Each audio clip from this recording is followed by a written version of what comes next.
let's be honest, we've all found ourselves raging at a referee's decision at some stage. This feel familiar? That is an absolutely shocking decision. They've got a case in that it was a bad decision. It's such a poor decision. Yeah, I think he's just made a bad decision in that instance. But what does it take to get to the very top of football refereeing? Every referee starts with their county FA. It's a simple training course and you can take it as soon as you hit your 14th birthday.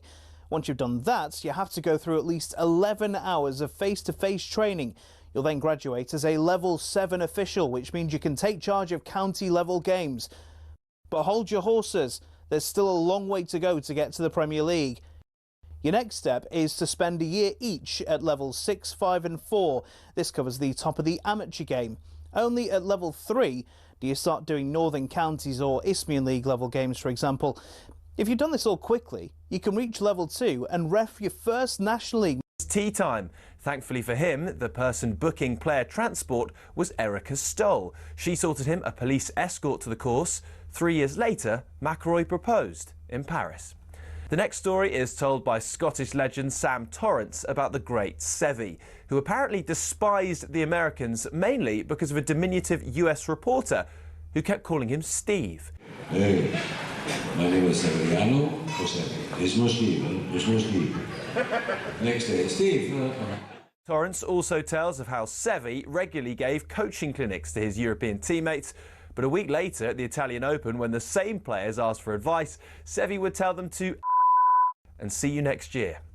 Having started with a Billy Foster story, let's finish with one from the 12th tee at Oakland Hills in 2004. It was Jimenez and Garcia against Westwood and Clark in a practice round, and as they finished, Foster decided to jump in the buggy and speed away with all their clubs, only to lose control entirely and tumble onto the course and see it careering towards the spectators. Thankfully, the Red Sea parted and the buggy smashed into a tree, with viewers and clubs still intact.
Good morning, it is 4 minutes past 6 o'clock, last day of September, Tuesday the 30th. This is talkSPORT Breakfast with Arnold Clark at the UK's best used car deals guaranteed. I'm Jeff Stelling.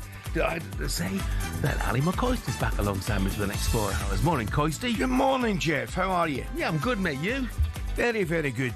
I had, as you've noticed, a little day off yesterday. So I haven't had a good chat with you about the weekend's action, golf, football, stuff like that. But some things never change when Jarrod Bowen's in town. Yeah, no, absolutely. Lots of other things never change. Also, the Ryder Cup. Amazing. It was amazing. Just the edge was taken off it because of, for me, because of the fans. Terrible. I don't get what Chris Wood was saying there, by the way.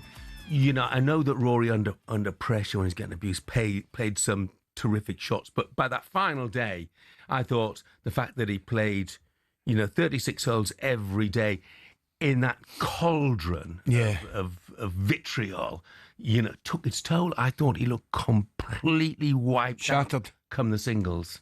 Yeah, I wouldn't disagree with that. But it was brilliant. It was yeah. Under those circumstances, in particular, they were phenomenal. We won. Rose, phenomenal. Fleetwood, phenomenal. But no, I think you make a valid point. I mean, we all love an atmosphere, a sporting occasion, Jeff, but it was just above and beyond, wasn't it, really? Yeah. It was really, really poor. Really poor. I said yesterday a couple of times, in 2 years' time, in Ireland, the Irish will show the Americans You better believe how it. to support their side, better believe it. Have fun, drink the place dry, and yet still be well behaved, No, to be honest, the boys showed them how to play golf, and you can guarantee at Adair Manor, they'll show them how to watch golf. Yeah, absolutely. That's what will happen. You're absolutely right. But it was brilliant, and I mean the other things that don't change is that referees and VAR, I mean, just can't get anything right, and that carried on, by the way, to last night.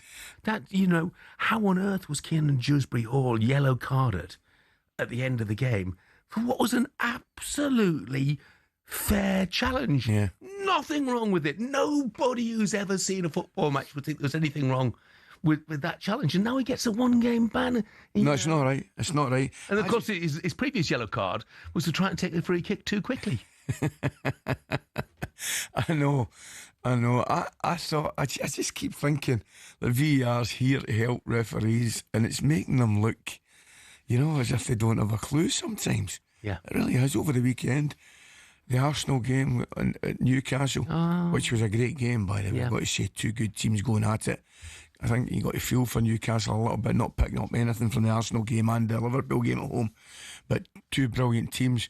But you're right, VAR, I mean, I'm scunnered with me. I really am, absolutely scunnered with it. Well, the decision, not to send Collins off in the Brentford game was Incredible. Simply inexplicable.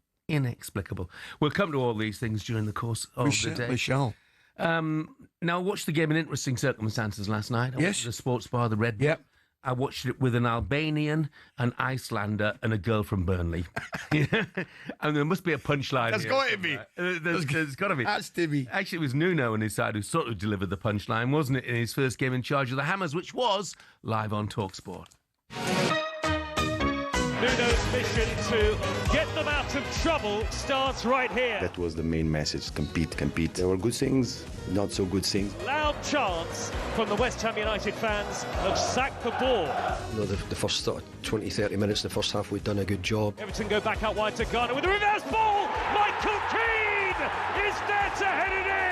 Phenomenal header.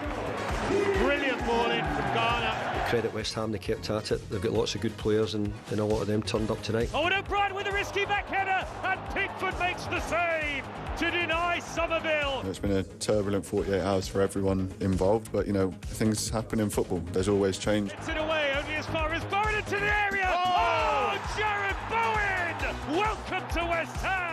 Nuno Espirito Santo. Cuts inside on his left foot, whips it with great pace. It might actually take a little deflection. It did off Keane. That little bit of luck you need when you're down the bottom has just come West Ham's way. Left into the area, plays it back, hit by Ghana, saved by the goalkeeper. Great strike. We just couldn't quite get a clear enough opportunity to get that second goal. Like I said, I think we've got a really good group that want to do well and want to get ourselves out of the position that we're in. But West Ham start life under Nuno Espirito Santo with a creditable draw here. Well, Nuno had only been in the door for 48 hours. Well, officially at least. And he reflected on the past couple of days when he spoke to talkSPORT afterwards.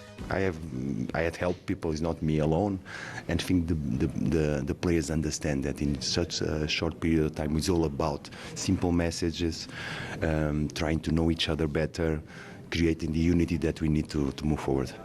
What have been those simple messages? I know you don't want to give tactical approaches, but the basic message to the players? No, simple message that first of all we have to defend. That's a priority. And overall, compete, try to create like we did in the goal and balance situations, take advantage of the speed that we have, but overall being more compact, close to each other, simple. Play the football game, like you said, the basics. I think it's important to have it.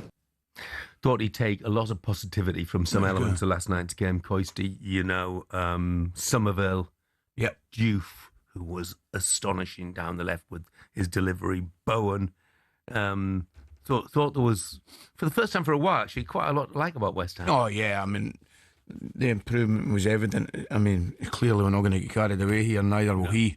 But yeah, I just think there's looked a little bit a change to the structure. I mean, what he says is obvious. I think they've lost more goals in the league this year than anybody else, 14 or something like that. So they have to defend better.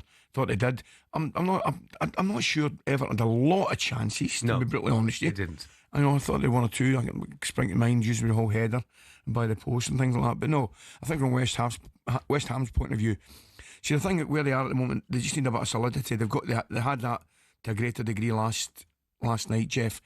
And when you've got somebody like Bowen who can win your match in a split second, you've always got a chance. Yeah. I know the goal takes a little bit of a deflection. I think it is off Keane, but you earn your luck there. No, they looked better without getting carried away. I thought he was very clever in a lot of respects, though, Nuno, as well. I mean, first of all, he played full Krug for the entire game. Didn't have his best game, but nevertheless, he played a centre forward. Correct. Focal point, which Graham Potter was reluctant to do. And I thought the other thing was when he brought Freddie Potts on in the second half. Now, I haven't seen enough of Freddie Potts. Well, no. Nobody has really. You know that he's a good player or not. But he had 45 minutes under Graham Potter. He came on early in the second half. He's been at West Ham since he was 6. It's the sort of player West Ham fans want to see in their shirt. I thought it was a great move from Nuno. Brilliant, that, isn't it? You're absolutely right. It's exactly what you and I have spoken about 100 times. Not just West Ham fans, what the football fans want, nothing more than see one of their own coming through. However, I just had a quick look there. I think they're at Arsenal at the weekend. Oh yes, they are. Yeah, I think they won there last year. They did. I did the game. I think they missed a penalty late on as well. The one I think it might have been 2-1. But as a big, if you're going to talk about defensively improving, that'll be the real test. Oh. Massive test. Especially with set plays. I mean, West Ham are conceding 8 from set plays already this season. We know what Arsenal are like. I mean, that winner they got at the weekend, great delivery and great header, wasn't it? It really was. But look, the man who rescued a point again for Nuno was Jarrod Bowen. Here's Adrian Durham and Danny Murphy reacting to his performance at the Hill Dickinson. It's so important. I mean, if those stories about, Graham Potter not valuing him as captain, didn't want him as captain, if they are true, it's absolutely extraordinary to think that, because he embodies everything that West Ham fans want in one of their players, doesn't he? Absolutely. I mean, the one thing you always want from your captain is to generally be your best player and lead by example in your footballing performance. Organising, shouting, motivating comes after that. If you can always keep your level high, you're setting the standard. And he's done that for 3 years, 4 years even? Yeah, the rumours swirl around. I don't believe for a minute that Graham Potter didn't value him as a player. No chance. No, that's impossible. I mean, Graham Potter, whatever you think, he knows football. Knows football. You know. And he'll know Bowen's a terrific player. Yeah. Massive asset, possibly the biggest asset West Ham have. No, I don't take that with a pinch of salt, Jeff, to be honest with you. Kit's texted and says, Ali, you say you don't think Everton had a lot of chances. They had 12 with 6 on target. Kit, yeah, thanks for the text. Having a shot on target doesn't mean it's a chance. No. You can have a shot from 30 yards, 20 yards. A lot of the Everton attempts were from outside the box or through a ruck of players and that sort of thing, and were straightforward stops for Areola. I thought Everton had the better of the first half. I thought West Ham were definitely the better side in the second half. And as I say, Diouf and Somerville on that left-hand side. Absolutely brilliant. More balance about them, didn't they? Yeah. Let's hear from both sets of fans. Everton fans, did you boo it last night at full time? I didn't hear that. Yeah, did I? To be honest, but I'm told that you did. West Ham fans, are you excited by what you saw in Nuno's first game? Excited is probably the wrong word. Are you hopeful? Yeah. After what you've seen in Nuno's first game. 03717223344, the number to call. Up next, what kind of reception will the special one get back at the Bridge tonight? That's what we'll be discussing.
Your dirty sweet and you're my girl.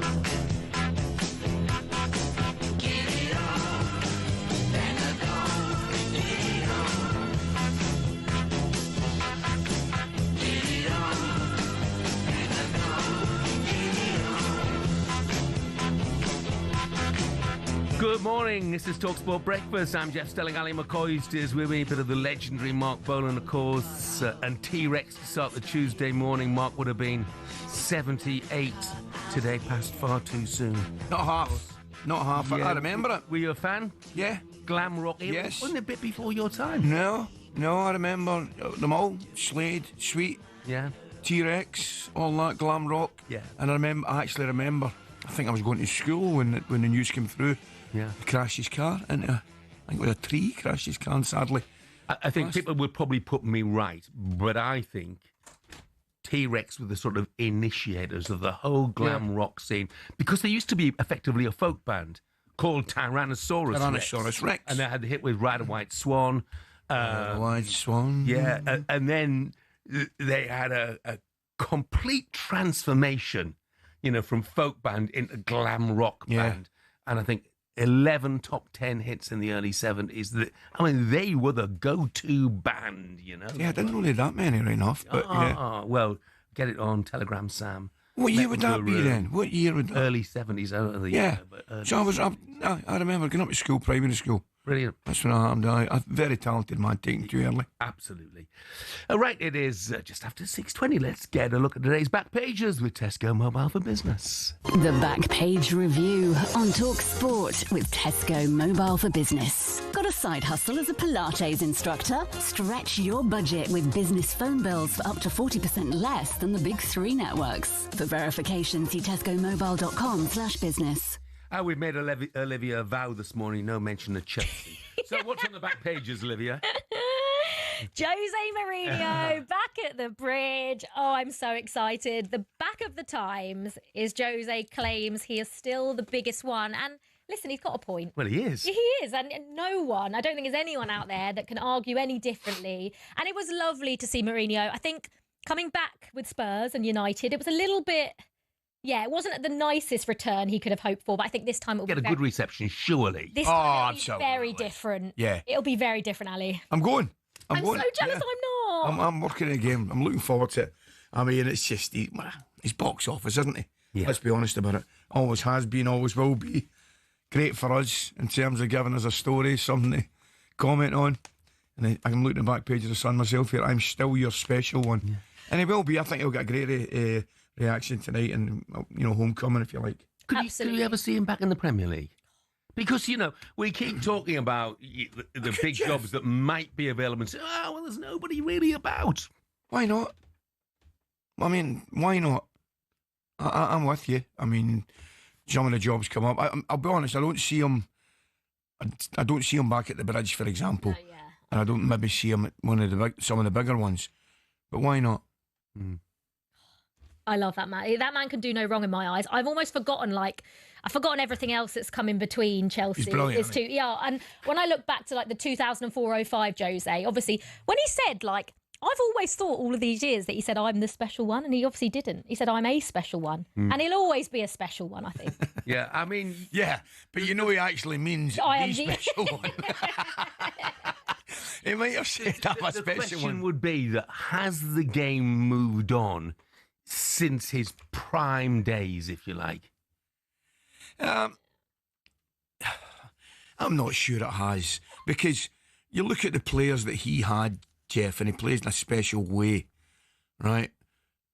But you think about that team. That was some team.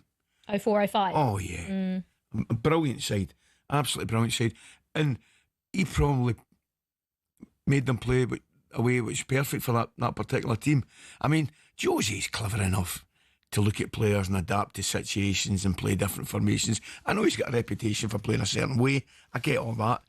I don't care what anybody says. I still believe, your players will dictate what way you play, really. If you look at, I think the best coaches look at their players and they'll play to their strengths rather than perhaps the strength of a formation that they want. Yeah, couldn't agree more. I actually wouldn't have him back at Chelsea for a third stint, I don't think. But I love watching him from afar, and I will always enjoy him. And I loved yesterday, like, there's a woman that works at Chelsea called Teresa, and she's worked there for literally, I think she's Chelsea's longest or second longest reigning like staff member. And the way he like embraced her, obviously she was there from the first time. You'll know her when you go into Chelsea. She's the accreditation and press. Yeah. She welcomes everyone into the press lounge. She's been there for years, and that was lovely. But Jose was always like that. I think wherever he's been, he's always related to everybody at the club, not just the players. Everybody at the club has always loved him, you know? I think probably the biggest story is him going to Benfica. Yes. Anywhere else after the stint at Porto. Yeah. I'm just wondering how the Porto fans feel about it more than anything else. I think that's the story. Yeah, he was saying that he thought he would actually be Portuguese manager, didn't he? He said that. Yeah, he said that's the next step he thought he would take. But so I think it's a bit of a surprise for everyone. But it really wouldn't surprise me if Jose comes to the bridge, sits back, nicks a goal, and takes a 1-0 away. That would be so typical Jose. I'm not being unkind, Olivia, but with your defence, it wouldn't surprise me if they nick more than one goal. No. Jeff, don't say that. Well, defensively, you're hopeless. Oh. No. You know, and seriously, I mean, whoever thought it was a great idea to buy 10 wingers and no defenders, well, one, who's just a kid, Hatter, you know. When it was blindingly obvious Chelsea needed that, you know, defence, particularly central defence, strengthening. But they did nothing. Yeah. And in the back of the Star, it is Jose again. I still reign supreme at Blues. But also, there's a story with Mikel Arteta, and it's What the Foxtrot. Arteta calls in the RAF to give his guns title edge. Mikel Arteta will enlist the help of the RAF as he bids to keep his gunners flying high. Now, what do you make of this? Because, you know, we've seen Arteta do it a couple of times. You know, he brought in that dog called Win. Magic dog, that is as well. Oh, beautiful, isn't he? Yeah. They played You'll Never Walk Alone outside the speakers at the training ground, only to lose to 4-0 to Liverpool, so that was fun. But what about this? Do you think this can help bringing in the RAF, Ali, to give his gunners a style? Sorry. I wouldn't have thought so. But did he get any credit yesterday, Arteta, Jeff? It was MD giving him... Yeah. Oh, good. Absolutely. You've got to give credit where credit's due. Oh, yeah, absolutely. I mean, I'm thinking one week he's getting absolutely battered for... I thought over one position, and then he makes substitutions again, comes back and wins the game. So, yeah, I think sometimes, I thought particularly last week, the criticism of Arteta was overdue. Whether the RAF... Sorry, is that not just hilarious? Whether the RAF are good... No, it's a PR puff, it's a load of nonsense, isn't it? You know, I mean, it really is a load of nonsense, I would think. Do you think? Yeah, well, but he's had he's done things in the past to try and help his his squad. What has he done? So, well, for this time, so yeah, he basically is just going to get people from the RAF in to improve the communication between himself and his players. He hopes speaking to the RAF fighter pilots. Sorry, when I think about it. It is nonsense. It's a piece of press nonsense. Yeah. And we're part of the press and we talk nonsense as well, but it is absolute nonsense. Anyway. But anyway, those... Have I made my position clear on that? You have. Yes, you absolutely have. Roger that. Yeah, Roger it out. And just quickly before I go, one story, because we are going to keep talking about the Ryder Cup, of course we are. And fair play to Tom Watson, because I feel like this hasn't been said enough. He said, I am ashamed. The golf legend apologises for rude and mean-spirited behaviour from our American crowd. And I think it's about time some American, legends stand up for what happened at the Ryder Cup, because Keegan Bradley to come out and say it was just passionate was the biggest load of rubbish I've ever heard in my life. But I lost a lot of respect. Yeah, but you expect that. I mean, a lot of respect. Do you need to do that as the captain, sort of back the fans, even though they have been... No, you don't back back them if they're wrong. Back your team, by all means. You don't back the fans. You can't come out and, back them. It was shameful, and Keegan Bradley, what he said was shameful as well. No surprise Tom Watson's come out, because he came from just a different generation. Of course he did. Always was a class Arnie act. and continues to be so. Yeah. Class act. John Webster has said, morning all, the game has moved on since Jose. Yes. Jose has character and charisma, though, as a manager Who else has that these days? Jose's brought us all entertainment over the years. I can't think of another manager like him. He will always be the special one. Webbo, thank you very much indeed for that. And Nicholas says, Jose deserves all the respect in the world from Chelsea fans. He should receive an ovation. He's always attracted the attention from the media, but ended up protecting his players that way. A lot of them are still seeing him as a great person. Thank you very much indeed for that, Nicholas. I think we'd probably all echo that. Yeah. Olivia, thank you very much indeed. Olivia reviewing the morning papers with Tesco Mobile for Business. 03717 223344 is the number to call. We're asking next, what's the perfect way to win a football match? The Back Page Review on talkSPORT with Tesco Mobile for Business. Got a side hustle as a Pilates instructor? Stretch your budget with business phone bills for up to 40% less than the big three networks. For verification, see tescomobile.com/business.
Premier League's profit and sustainability rules are sold to us as financial fair play, a way to keep clubs from going bust. But there are those who feel it's starting to look a lot like a system that protects the big boys and keeps the rest in their lane. Here's how it works and why people feel that way.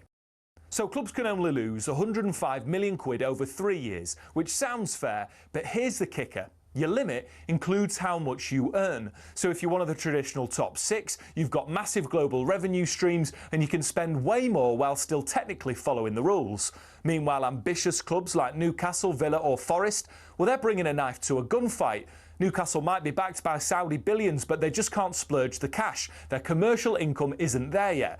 Last season, they won their first domestic trophy since 1955 and qualified for the Champions League, which you'd think would be a great springboard for them to go on and start building a team to challenge at the very top. But because of PSR restraints, they couldn't break their wage structure for a new Alexander Isak contract, and look what happened there. So what's the solution? Well, either loosen the reins so ambitious clubs can spend within their means, or cap spending based on something other than revenue. Otherwise, we're just watching the same 6 teams swapping silverware most seasons, and that, folks, ain't what the Premier League was built on.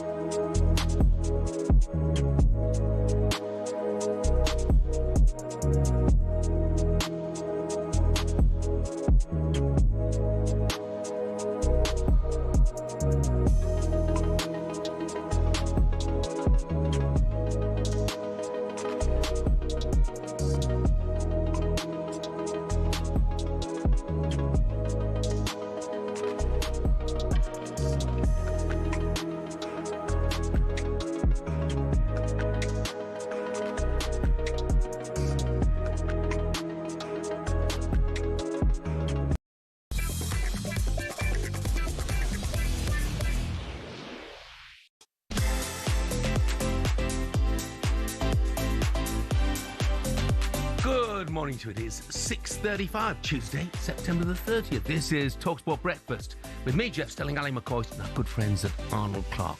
Get £750 off any used car or home charger. Used electric car, of course. Now, it was a weekend full of late goals, and we loved it. Is there a better way to win a football match?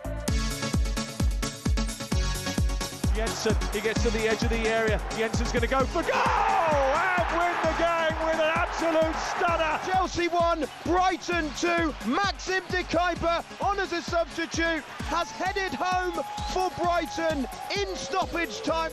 Equaliser, 3 minutes from time, may win it, and it may not, because Eddie Nketiah has just blasted in from the corner of the 6-yard box. What a story in the 98th minute. It's Leeds 2, Bournemouth 2. It gets Junior Krupi. Wolves fans, you're nearly there. In by Tell, hit by Paulinho. He's put it in the bottom corner. Wolves are not there. Right at the end, 94th minute.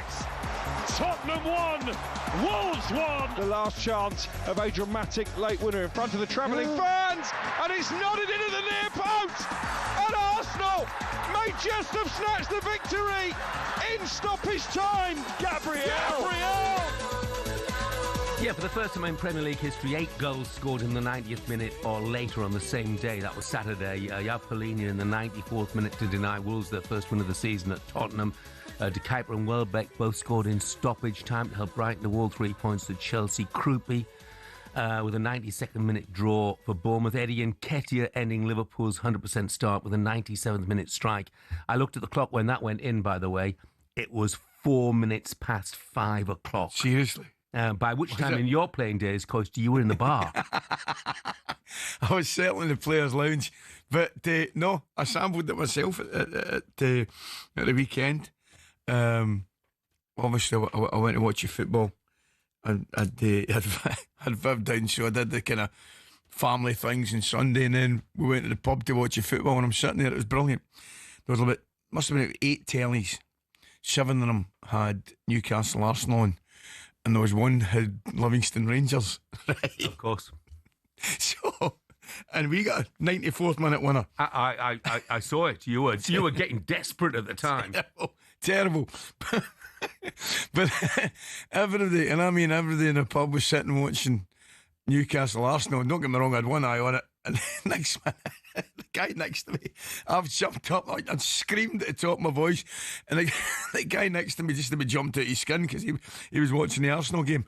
But that's what a last minute winner does to me and does to every football fan. You can't beat it. I mean, one of the reasons to me is blindingly obvious, is because now we get 8, 9, 10, 11, 12 minutes of added time. So that's why that's a nonsense, so many goals are scored in added time, because it can be 10 or 15% of a match. Yeah, well, it's a nonsense, actually, the amount of time. You know, there's other ways to do it. You know, I looked at one of the stats the other day there, Jeff, about the amount of time the ball's in play, which was really staggered me. It was so low, actually, the amount of time the ball's in play. But and they've taken it to the other end, and we're getting all sorts of extra time. But from a football fan's point of view, there's something about a 94th, 95th minute winner. You know, I mean, Liverpool this season, for example, I know it went against them at the weekend to a great degree, but even they equalised late on, and you think they're going to get a winner. But Liverpool this season have battered in all sorts of goals after, I think, the 84th, 85th minute. Yeah, no question they have. I mean, they wouldn't be where they are if it hadn't been for that. I mean, looking at the reasons, I think another reason actually could be that nowadays squads are so strong. So you see, for instance, at the weekend, the substitutes come on. 5 substitutes scored after the 90th minute of the weekend. So because the squads are so strong, so you introduce fresh, talented players. Absolutely. Yeah, and there was no bigger example of that. Obviously, the Arsenal game, getting those goals up at Newcastle. And you're right, coaches and managers now, the scrutiny on them, excuse me, Jeff, the scrutiny on them to use their substitutes well, you know, and people talk about changing games and changing things, you know. I look at some of the benches nowadays, you make the point. I mean, the Liverpool bench, the Arsenal bench, dear me, it's incredible. See, as a fan, last-minute winner's great. But as a manager, you'd rather have it wrapped up by half-time and be 4-0 up, wouldn't you? As a manager, yeah. I mean, I've had it both ways. I can remember playing a game in the Champions League qualifier in Sofia, played Levski Sofia, and more comfortable. Absolutely comfortable, really comfortable, Jeff. And the boy hit one in the 95th minute from about, I can still see it, 40 yards, and it dipped, hit the bar and the post and went in. He beat us and knocked us out. Oh, and you never forget that feeling. Yeah. You never, ever forget that feeling. Equally, I can remember scoring a winner in the League Cup final against Aberdeen in, I think, the 89th minute. And you never forget that feeling either. But I take your point right now. If you're a manager, yes, a last-minute winner is fantastic. But in terms of the heart, if you're 3-0 up at half-time, you're taking that all day. Oh, yeah. I mean, look, the manager's perspective and the fans' perspective, completely different. I'll tell you what a fan's favourite goal is. Yeah. And it's not even a last-minute goal. Not for me. It's the winner in a penalty shootout. That's the fans' favourite goal, you know, because you've got all of the... I mean, I remember going back, forgive me, talking United fans, to the National League playoff when Hartlepool got back into the Football League. And that is a penalty shootout that will live with me forever. Yeah. I mean, forever. I remember, you know, Brad James and our goal getting a fingertip to touch Matt Buse's penalty on the crossbar, so it was a save rather than a goal that won the game that day. But that's, you know, what fans love most. I remember Troy Deeney's winning goal. Oh, Jeff, I watched that. Incredible. I thought people think I should get locked up. I'll watch that once a week. Yeah. Because it just, I'll never, ever get tired of watching the drama unfold. Johnny Phillips' commentary on Soccer Saturday that day is legendary. And so it should be. It was phenomenal, everything unfolded in front of your eyes, wasn't it? Yeah. And I do. Jeff, I sit and watch it, and I'll just put it on the phone. I mean, the drama. Never get tired of watching it. It is incredible. And that, you know, the drama, it's always special to win later. By the way, it's not just in football, it's any sport. Last second drama, the thrill of winning it so late on is incomparable. And I'm sure St Helens fans will agree, because they beat Leeds Rhinos on Saturday after the hooter sounded. Final play of the match. Brilliantly called by talkSPORT's Marc Wilson. Take a listen. Robertson cuts back in field, needs to find a kick or something. He's got to keep it alive. He's still going, Robertson, within 10. A swing and a miss. Offloads it back. Flick back. They might score. They might score. If they go through the hands, they will score. This is going to be the greatest try ever. St Helens have done it. St Helens have just scored the most unbelievable try to win it Forget White to West. This was even better. What a moment. Leeds have lost it after the hooter went. The greatest try ever? Was it? I'm not sure. I'm not sure about that. But in terms of the drama, how they kept that ball alive, I watched it 3 or 4 times. It's amazing. Yeah. And the ball comes out the right wing, you think, that's it. And then they recycle it and away they go on the other side and they get in. Yeah. And they're kind of inside left. It was brilliant. I mean, we talk about last-minute winners and things, but what also affects it is that it's the significance of the score, i.e. what sort of game you're playing in at the time. And I'll throw one at you, Jeff. Yeah. Incredible. Olympics. Basketball. America get beaten by the Russians. If you've never seen this, you have to watch it. The game's finished and they bring them back out. I reckon the hooter went a split second early or something. Jeff, it's absolutely unbelievable. I don't need to tell you what happens. Russians throw the ball up and the boy puts it in and it's all kicked off. Yeah. I mean, the drama, particularly with those two, it was amazing. Because it doesn't get any bigger than the Olympics, and that's what makes it so much more significant. And when we talk about the joy of late winners and things, is it more significant when it's on your opponent's ground? Or do you want to do it in front of your own fans? I'll be honest, I would want to do it in front of my own fans. See, I look at the Ryder Cup and think it was special because we won in the USA's backyard. Yeah, but my point would be I would want to celebrate it more of my own fans. I was genuinely never one for rubbing it in or anything like that. I mean, if you offered me scoring a goal in front of 80,000 Rangers fans than 2,000 travelling away fans, yeah, I'm taking 80,000 all It's day. curious though, isn't it? Because, you know, gave the golf as an example, but England winning the Ashes down in Australia, that's always regarded as even more special. It is because it's just harder and more difficult to win away from home, no matter what the sport is. Yeah. So I get that, and it can make it more special. Oh, but there's nothing in front of your own fans. There's nothing to beat that. Yeah. Nothing to beat that. Yeah. Not even winning at Parkhead. I enjoyed that. I did enjoy that. And there's some fantastic occasions there, fantastic memories there. Somebody sent me one the other day, they're Gascoigne playing the ball with back post for a header. Yeah, brilliant memories. Nah, but the more home fans, the better for me. No, I get that. I look at, I'm thinking of horse racing, you know. Great to have a horse that wins a classic in front of your own fans. Probably even better to go and win at the Breeders' Cup, or the Japan Cup, or the Melbourne Cup, or the Arc, which of course is coming up next weekend. Yeah, I know. It's a brilliant question. It really, really is. And we'll probably get a lot of comments coming in. Hopefully, we do a lot of comments coming in. I mean, but there is something special. I don't think there's any doubt. There's something special about a travelling support, particularly of a football club. Yeah. You know, these guys are just absolutely incredible. And you think, we were talking about it the other day, some of those fans, particularly in your league, the travelling they do. Yeah.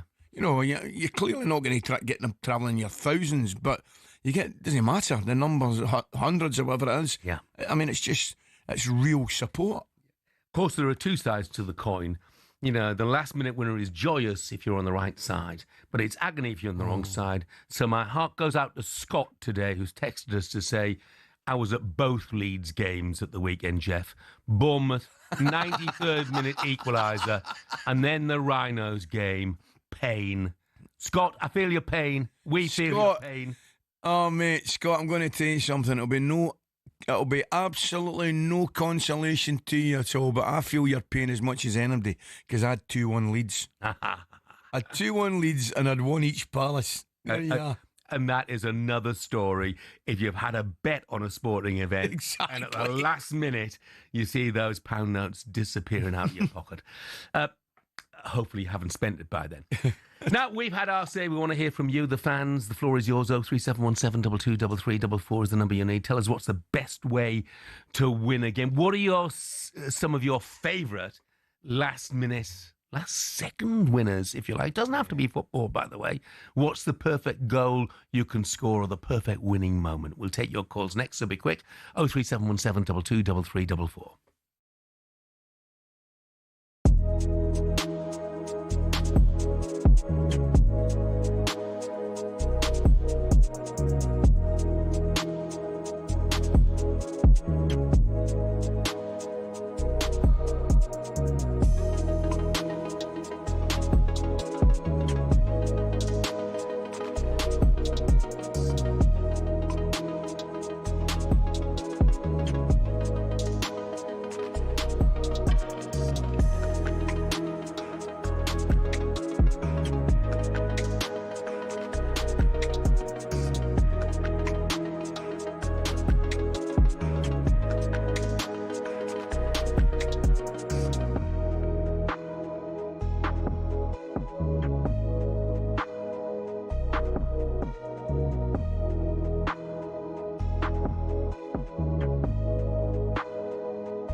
Good morning, it is 6:52. Lots of you getting in touch on talkSPORT Breakfast about late goals. Chelsea win the 2012 Champions League at the Allianz. Drogba, yeah, I was there. It was amazing. Thank you very much indeed for that, Matt.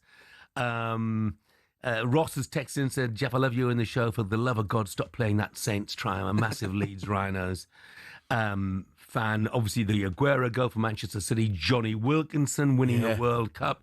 Jimmy Glass. For Carlisle. Thank you. Jimmy Glass. Obviously, that's a goal I will never, ever forget. Oh, I'll never forget the goal. Never forget you lads' reaction. As well. Everything about it was incredible. It was an amazing day. Look, let's hear from a couple of callers. Jack's a Man City fan. Jack, I think I know the girl you want to talk about. Morning, Jack. Morning, Jack. Morning, Jeff. Morning, Ali. Yeah, obviously the Aguero one. I just moved from Nottingham to my hometown of Macclesfield. I actually watched it in the pub for a United fan. How I didn't get beat up, I have no idea. I knew quite a few of them, and like the United game had just finished, and they were all over me. When Aguero, I swear to God, I could cry right now. Amazing. It was an amazing game. And of course, we all remember Martin Tyler's commentary. I remember Paul Merson's description on the sports special that day as well. Incredible. Thanks, Jack. Archie says Michael Owen against Man City 4-3 in Fergie time. Here's a memory for you. Paul, a Wolves fan, says, morning, guys. Steve Bull's last-minute winner away at West Brom in 1989. Really? Watch the video. Goosebumps every single time. And Jordan was a Chelsea fan. Fernando Torres winner against Barcelona in Barcelona. Yeah. And Gary Neville's commentary with it. Yeah. Oh! Incredible. Ian's an Arsenal fan. Morning, Ian. Good morning, Ian. Morning, Jeff. Morning, Ali. Super show. You brighten up my day every day. Lovely, thank you, mate. Thank you very Thank much. So, what's the goal that you remember the most? Well, obviously Aguero, everyone talks about it, but I think a forgotten goal as an Arsenal fan. I was 13 years old at Anfield when Liverpool were going to win the title. And Michael Thomas, no one thought.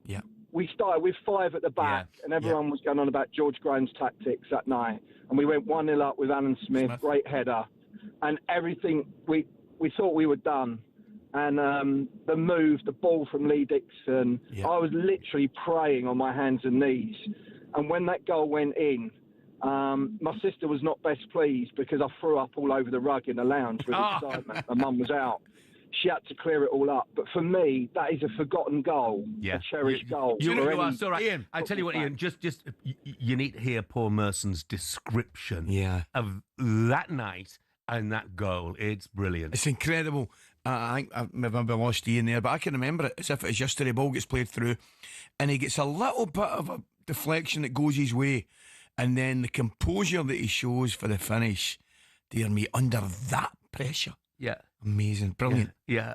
And I think George expected it. George believed. I'm not sure all the players absolutely believed that they were going to get that goal. Liam says, Jeff, the game Norwich against Forest. Norwich made it 3-3 in the last minute because Forest were 3-0 up, and we all said, well, that's done and dusted. Your friend Bianca was commentating, and you went nuts on Soccer Saturday. Not so much of the my friend bit. Yeah, and by the way... Just kidding, but yeah, she was brilliant.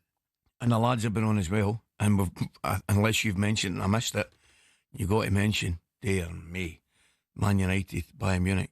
Oh, of course. Oh, my. I talk about endings. Oh, absolutely. Having been, let's not forget, outplayed for the whole game. Yeah. Oh, remember the one that came off was at the post of the barn? And Schmeichel just coming on the corner and got on it again. I mean, that was drama. Yeah, so much. I mean, I've forgotten a lot of these, you know. If you're a West Ham fan, Brad has reminded you won't have forgotten Jarrod Bowen's winning in the last minute of the Conference League final. Correct. You know, they're just some great memories. And if you want, I mentioned different sports, and I'm just reading this as we go along now. Jim, another one for drama was the 1985 World Speedway final at Odsal. The honorary Black Country Dane, the Cradley Heath legend Eric Gunderson, needed to win his last race to get 13 points to get a run-off. He missed the gate, was in third place in the second lap. He passed both Lance King and Sean Moran to win it. He also won the run-off against Hans Nielsen and Sam Ermolenko. And the late, great Dave Lanning's commentary on World of Sport is amazing. Dave was a big mate. Somebody sent me one, Jeff, in the bikes, and it was Marquez with Valentino Rossi, the final lap of one of the races together, and I watched it about 10 times. Those guys flying around that track, overtaking each other in every bend. It's as drama unfolded, and I think Valentino Rossi caught him by that on coming off the final bend to win it. Drama, absolutely amazing. A lot of people are mentioning Michael Thomas's goal at Anfield. I mean, certainly not forgotten. And a lot of people too, Johnny Wilkinson's drop goal to win the World Cup in 2003. And it was also, for me, not just it was the last minute, it was where it was happening. Made it extra special as well. Brilliant, do keep them. But there's my question to you. Would you not rather it was at Twickenham with 100,000? No, I don't think so.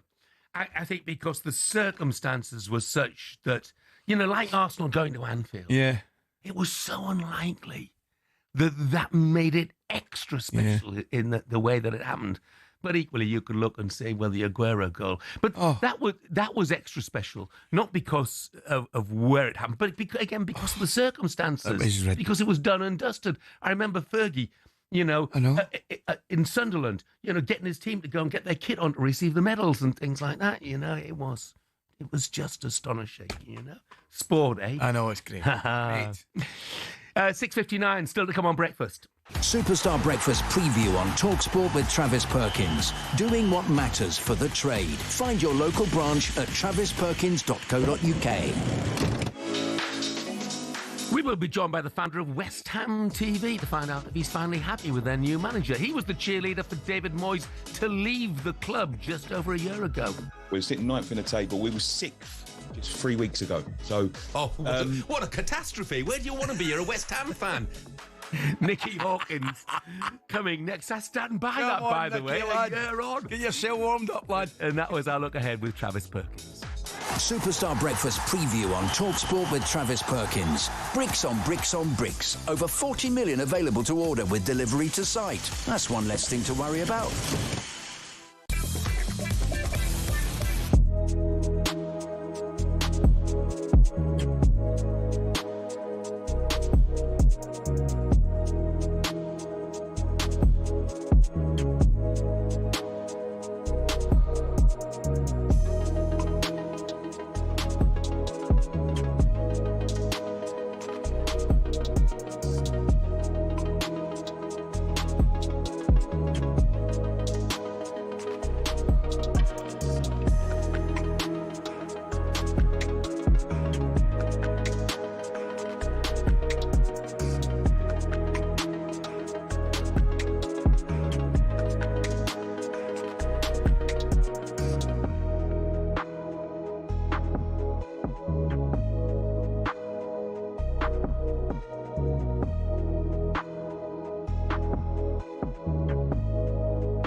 The Ryder Cup. Unique, euphoric, unanimously loved. Here's the history and some of the key numbers behind the contest that grips the world of golf and beyond like no other.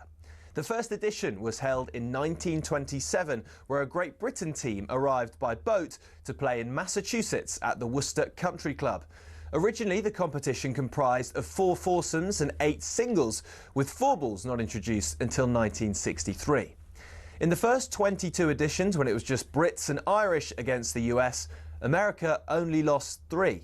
So, in 1979, in came the rest of Europe, including the future 5-time Ryder Cup winner, Seve Ballesteros. Since Team Europe was established, the head-to-head reads Europe 13, USA 9. Home advantage is a big deal. Europe's last away win was the miracle at Medina in 2012, and America hasn't won on European soil since '93 at the Belfry. It's accepted that both teams tailor their home courses to suit their own players. For example, in Paris in 2018, Thomas Bjorn asked for the rough to be kept extra long beyond the green to target the big booming American drives. 10 years earlier, Paul Azinger did the opposite, and the Valhalla rough was trimmed right down. On both occasions, the home side were resounding winners. So what about the money? The most recent Ryder Cup in Rome drew in a record 271,000 spectators and boosted the Italian economy by €262 million. In the US, the PGA America TV deal with NBC is worth $440 million. But no Ryder Cup revenue has ever gone directly to individual players. That's until now. In 2025, for the first time ever, the US team will each receive a fee for playing in New York.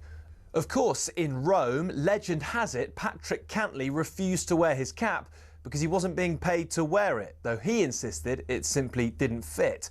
Either way, Team Europe have made it clear they're more than happy to keep playing for the sheer thrill, joy and prestige of the Ryder Cup.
Good morning, this is talkSPORT Breakfast with me, Jeff Stelling Ally McCoist and Arnold Clark. Get the UK's best used car deals guaranteed. Our discussion on late sporting drama. Oh, it's got them going, hasn't it? Amazing response. Couple of people have mentioned 2001 World Cup. Remember Old Trafford? David Beckham standing over that free kick against Greece. Remember? And it had to go in. I remember. And it did. Wow. I remember it. Fantastic. Salmon from Rochford says David Platt, Italia 90 against Belgium in the last minute. When it come over my love affair with football. Come over his right shoulder. And he hooked it back. Excellent goal. Yeah. It was a typical David Platt goal. Yeah. Wasn't it? He was on fire at that period, wasn't he? Oh, he was. You know what? We talked recently about underrated players, didn't we? That Platt, yeah. David Platt. Yeah. I mean, Platt was a terrific player, really did. I think people always said, I think they were great guy. Ahead of his time as well. And now Nuno's tenure at West Ham got underway in talkSPORT last night. Decent start, 1-1 draw away at Everton. Jarrod Bowen became the first opposing player to score at the Hill Dickinson Stadium. He was asked afterwards if West Ham can now kick on and put everything behind them. In a way, yeah. Like I said, coming into this game, we knew where we were. We've got 2 games before an international break, 2 away games at difficult teams. But tonight came here, put in a decent performance, got a point. We go to Arsenal on the weekend, where that's not going to be easy by no stretch of the imagination. But we've been there the last couple of years. We've had some results at the Emirates in the last couple of years. So, we respect that they're a really, really good side. But I think we can cause them problems as well. So, it's important now that we rest up, as cliche as it sounds, and get ready to go on the weekend. Let's head to the phone lines. Ray is a West Ham fan. Morning, Ray. Good morning, Ray. Good morning, Ali. Morning, Jeff. Yeah, looking at Nuno, he reminds me a bit of the headmaster type who commands a bit of respect but also shows a bit of passion. And I thought he was a bit unlucky at Spurs when he was there. He's done well at Wolves and Forest. And I think we've got to give the man a chance. He signed a 3-year contract, and it's about time we started getting behind the players and the team. The ball are going nowhere. We all know that. So we used to be the 12th man at Upton Park, and we've got to try and get that back. I know it's sold us over there, but we need now to try and kick on. We've given him a chance.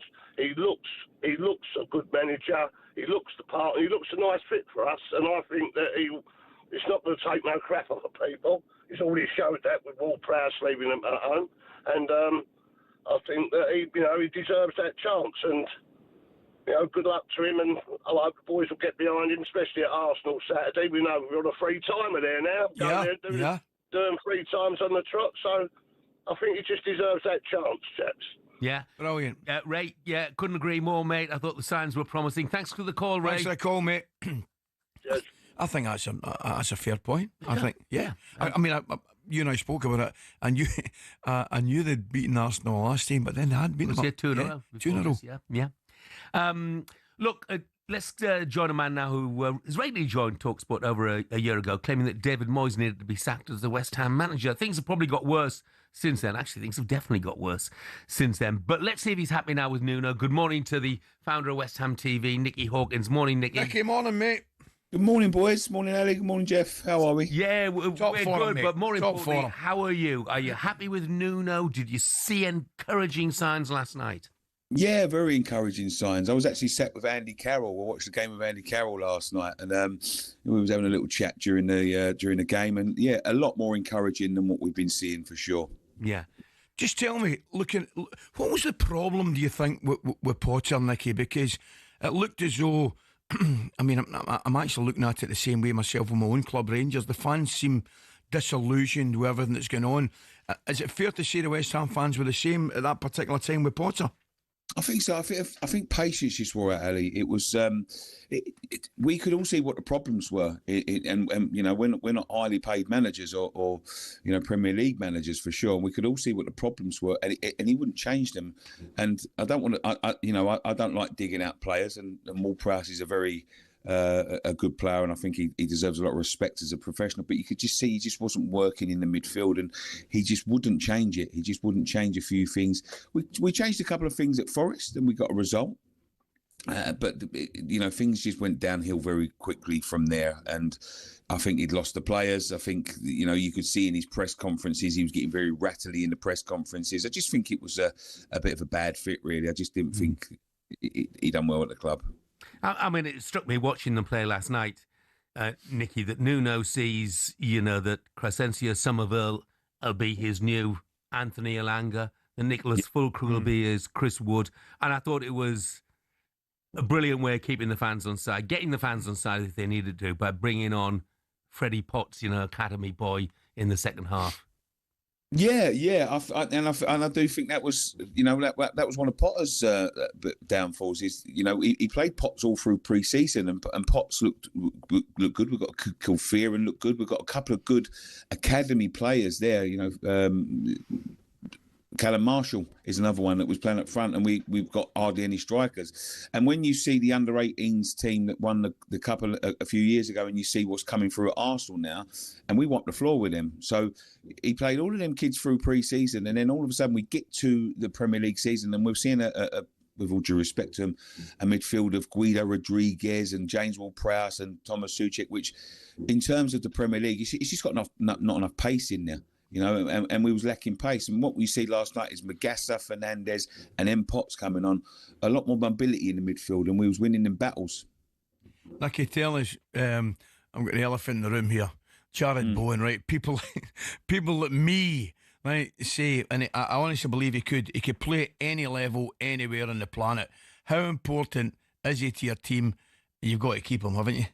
Of course, we've got to keep him. Yeah, and listen, he's a captain, and listen, we've lost our captain a couple of years ago. He plays for the team we play next week at Arsenal. So so we have to keep our captain. Listen, I think Jarrod's a bit more embedded in the club. He's got, he's very settled here, and he's got a big West Ham family. But Ali, I know what you said, and I know he could play Champions League football, and he shouldn't be a player that's lingering at the bottom of the league. So hopefully Nuno can get the boys going, and we can start pushing up the league, because we've got some decent players there. I think the club as a whole has gone downhill a little bit over the last 10 years. I think we had that high in Prague. But in terms of like the running of the club and things, I don't think it's great. But listen, Jarrod Bowen is not a player that should be playing at the bottom of the league, that's for sure. Just finally, Nikki, what would you settle for this season? What would you be happy with? I think mid-table. I'd be happy with mid-table, just going over. Listen, I'd love to push for Europe, and maybe we've done this early enough, because we see Villa a couple of years ago when they got rid of Gerrard and got in Emery. They did push for Europe and they got in the Conference League. I'd love to do that, but I've got to be realistic. I've got to turn around and say, if we can go mid-table, I'd be happy with that. I just don't want to go down, Jeff. What about just a final one, mate, if I may? Relationship between the board and the fans, mate. There's always been one or two problems there. How do you see it moving forward? It will never recover, I'm afraid. Yeah. Never recover. Yeah. Nikki, thank you very much indeed. Thanks, Nikki. Appreciate it, mate. Guys, thank you so much. Great Lake drama, Andy, and a couple of others, actually. Andy in Lincoln says, Chick Tiote's equaliser against Arsenal for a 4-4 draw at St James's. Remember Arsenal were 4-0 Yes, I do. Yeah. I'll throw one at you. And there was as great a drama on at the same time as this.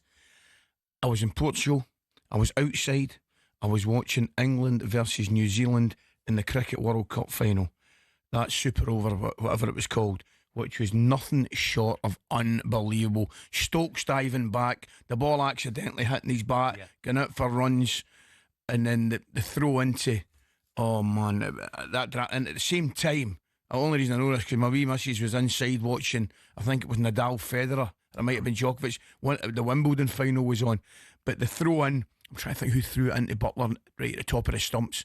It was drama at its finest. It was. Phil, the Liverpool fan, Stevie G's equaliser against West Ham in the FA Cup final, and then go on to win on penalties the Stevie G final, which I was lucky enough to be at. What a hit. It was fantastic.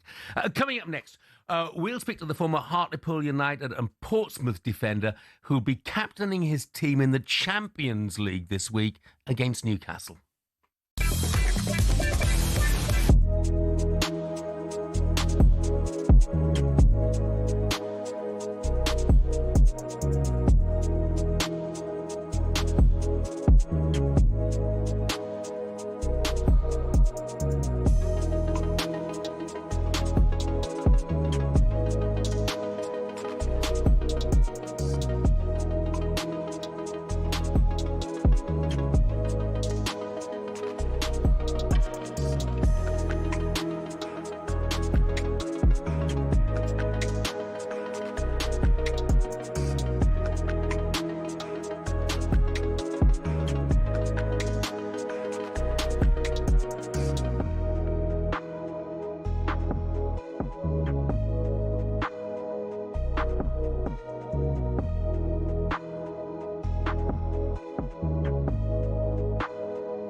good morning. It is 7:20. This is talkSPORT Breakfast. I'm Jeff Stelling Ally McCoist is with me. Last minute dramas. Bobby Zamora's goal for QPR at Wembley against Derby in the playoff final. Remember it. George from Surrey says, I ended up 6 rows further forward being kissed by another fully grown man who was a complete stranger.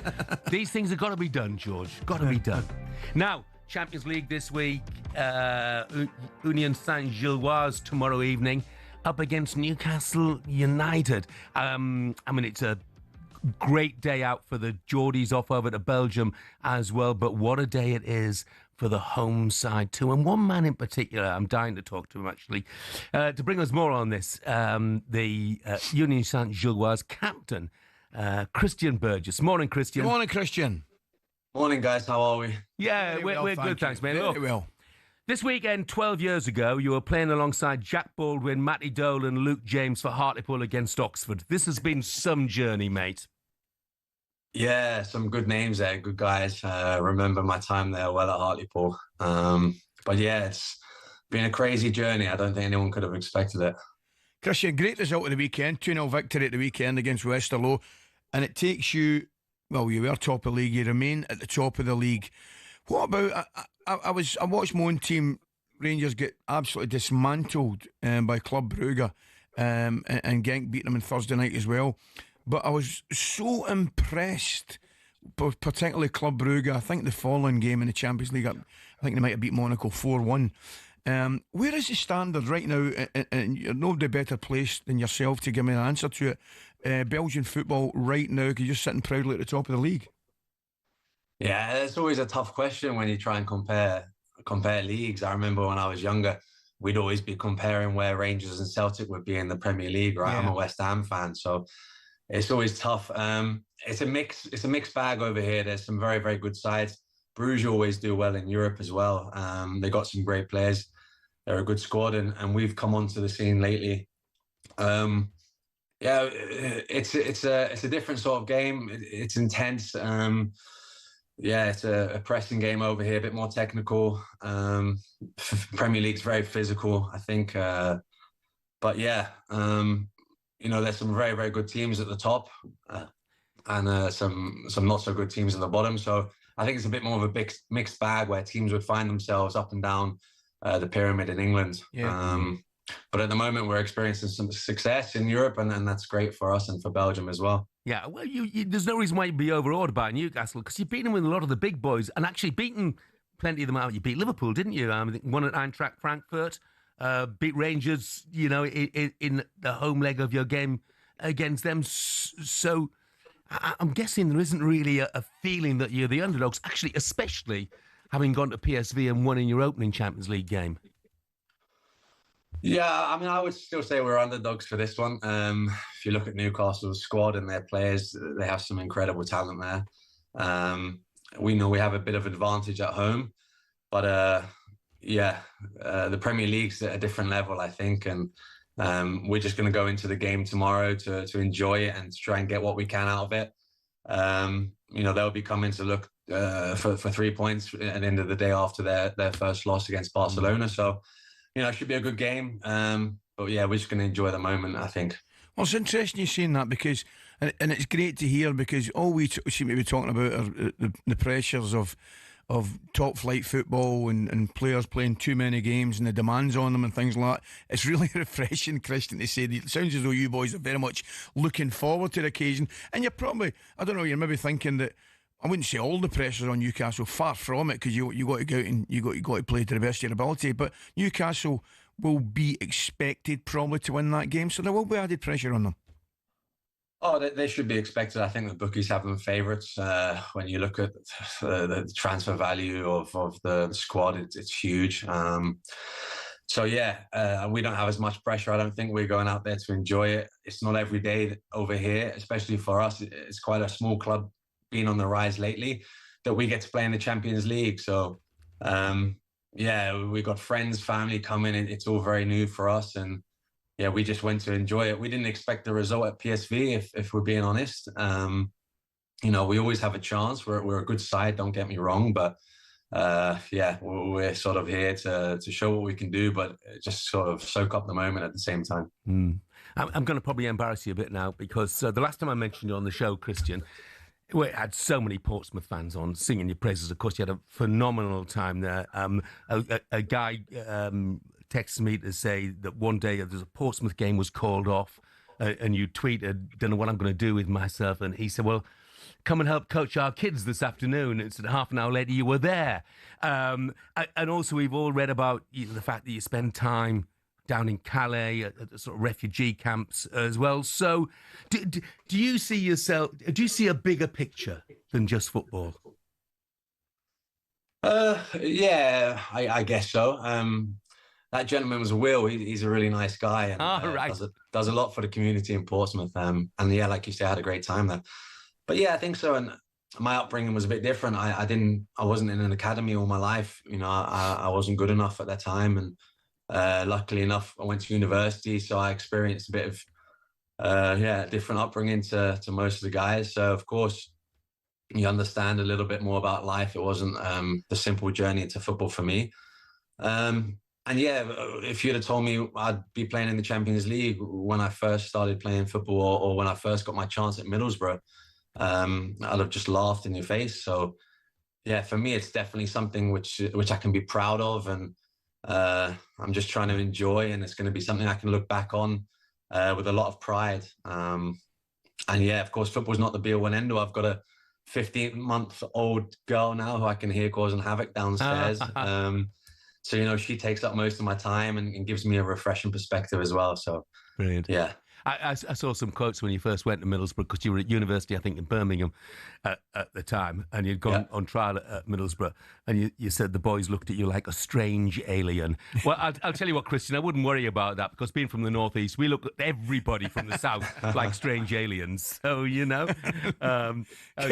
Brilliant, Chris. I'm sitting here thinking, talking to a footballer with the brains on their head. You'll be giving us a bad name, you know, mate. I don't know what the answer is there. Yeah. But I just had a quick look there as well. We're obviously got the Newcastle game coming up, but you've got a big one at the weekend as well.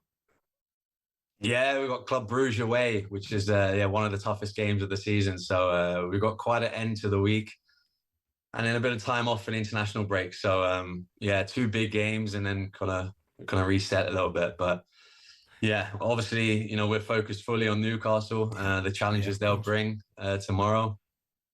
And then, it's a top of the table clash on Sunday. So it's exciting times for the club. Yeah, brilliant. Christian, thanks for joining us. Best of luck with that. By the way, Hartlepool lost that game at home to Oxford 3-1. I need to have a word or two with you about that. But that's for another day, mate. Yeah, I don't remember it, Jeff, but probably something to do with me, I imagine. I was in my younger days, made a few mistakes back then, more than I do now. But brilliant. Hey, Christian, I'll tell you, mate, I know they loved you at Portsmouth. You're still fondly remembered in Hartlepool as well. But look, best of luck for you against Newcastle. Yeah. Best of luck, mate. Keep it going. Thanks very much, guys. I appreciate it. Take care. Have a good morning. Yeah, Christian Burgess, the Union Saint-Gilloise character, captain. Fantastic. Plenty going on there, wasn't there? Fantastic. He's got. He's not your archetypal footballer. He's got a lot of opinions. I was trying to make that point. Even tempted. I wonder if one day he'll be tempted by a future in politics. You took the words out of my mouth there. You know. Well, even at that age, you know, when he was with us and he was like 19 or something, maybe a little bit older, maybe 20, you could see something different. He oozed quality, but I didn't expect him to be captaining a side of the Champions League. I'll be brutally honest, but great credit. That's a great story. Yeah. 7:29. Morning, lads. One game Ali commentated on, says Carl Brennan. Coventry going into stoppage time, 2-1 down in the FA Cup quarter-final against Wolves, eventually brilliant game, 3-2. Brilliant game. Yeah, absolutely. Yeah, and of course then the semi-final. Manchester United. Yeah, 3-0 with 20 minutes to go. Took it to extra time. Victor Torp scores in the 121st minute. Offside. Only to be robbed by VAR. I think, Carl, we are still all with you on that. Yeah. Absolutely amazing. Coming up next, we'll ask Super Kevin Phillips whether Sunderland can emulate what his side did in 2000, having made their best start of the season since the late 60s.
boxing. It's a sport that makes multi-millionaires out of the world's best fighters, but it's not as flush with cash as you'd think. We all see how much the likes of Tyson Fury or Canelo Alvarez make every fight, but that's not the case for those just starting out, or those who aren't even at that level. For example, if you've just turned pro and don't have a promoter, you have to sell your own tickets, cover the cost of the venue yourself, and pay the tax man at the end of it. You might not even break even, but if you do, you're looking at 5 to 10 grand max. A mid-tier fighter might make more like 10 to 50 grand, but you still have to give up half of that in costs. So unless you're fighting for a world title, it's tough to make money. One potential way of doing it, though, is being a journeyman. Here's former European champion talkSPORT's Spencer Oliver explaining how that could work. They want to fight every week, and they can be going in against the prospects, so they can demand good money, and they might be demanding like 5 grand, 10 grand for a 6-rounder or something because they're going in with a prospect. He gets through that, the journeyman gets through that fight, and he can fight again next week. I mean, even so, it's not much, and you're getting punched in the face for a job. It's only really at the top level, i.e. fighting for titles, where you're earning up to 6 figures and can afford a diamond chain or that Ferrari. So boxing isn't a sport that allows you to retire at 40 and live a life of luxury. Much like a lot of other sports and jobs in general, it takes an awful lot of luck quite early in your career to really make it worth your while.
Brazil on commentary duty. It was. In 1999, Paul Dickov's injury time equalised. Remember it? City in the second division playoff. Big Paul, brilliant. Yeah, absolutely. Clive remembers it as well, I think. Morning, Clive. Good morning, Clive. Good morning, yes. I still feel a bit sick now as a Gillingham fan. Oh, you're a Gillingham fan? Oh, my goodness. You were so close. Yeah. Halfway line at Wembley, right next to the Man City fans. I leave it, and obviously then Paul goes. Yeah. Clive, look, your line's absolutely shocking, so we're going to have to lose you, but I can imagine what that was like. You know, there are two sides to every story. The joy for City fans, the heartbreak for Gillingham fans. I've got a couple more in here, by the way. How about Lewis Hamilton winning his first championship on the last lap of the final race, or Max Verstappen's first title win? Lewis robbed. Correct. But the drama on the final lap was movie-like, and I agree with both of those points. So do I. He was robbed, but it was dramatic. No doubt about it. My pal's been on here, Carol Frampton's been on, and I can remember this as if it was yesterday. Different sport, obviously, the boxing. Carol Froch versus Jermaine Taylor, right? WBC World Super Middle title. Froch was dropped in the fight, I remember it, and he was getting beat up. He was getting absolutely battered, and he KO'd Taylor 2 minutes 46 into round 12. Incredible ending. Yeah, fantastic. In fact, somebody's just texted Hope you're well, that, pal.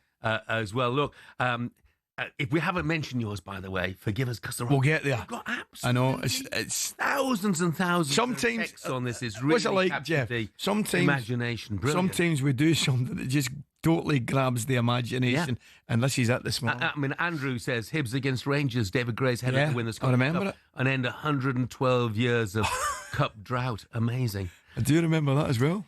Let's talk about Sunderland, shall we? And why not? Because look at where they're sitting. Fifth in the Premier League table. This is a side that most people had nailed on for relegation when they went up via the playoffs.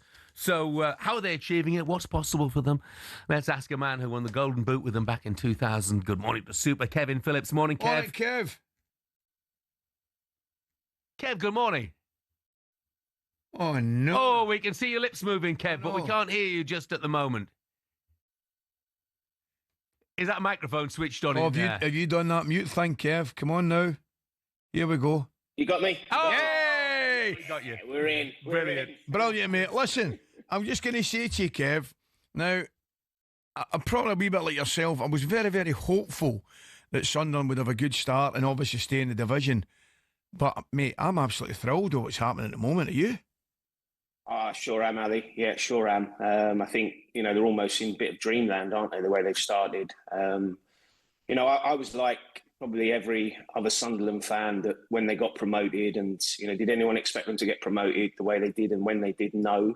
But they did. And then it's a case of, what they're going to do. There was a lot of noise coming out of the area that some of them might just be happy to fight to stay in the league, not invest in the squad, not sign as many players as they did, and potentially just be happy to go back down and take the parachute payment. But the people in charge, Dreyfus and Speakman, the board there have shown everyone in the world really that their intentions were to try and stay in the Premier League, and they went out and splashed out 183 million on 15 players. They got rid of 19 players, and it surprised a lot of people. They invested another 10 million in the ground, giving it a little bit of a makeover, which it needed. So, they've had a right good go. And I think the stats suggest that, when you do sign those types of players, the amount of players, you do give yourself a better opportunity of staying in the Premier League. But the most impressive thing for me is it's quite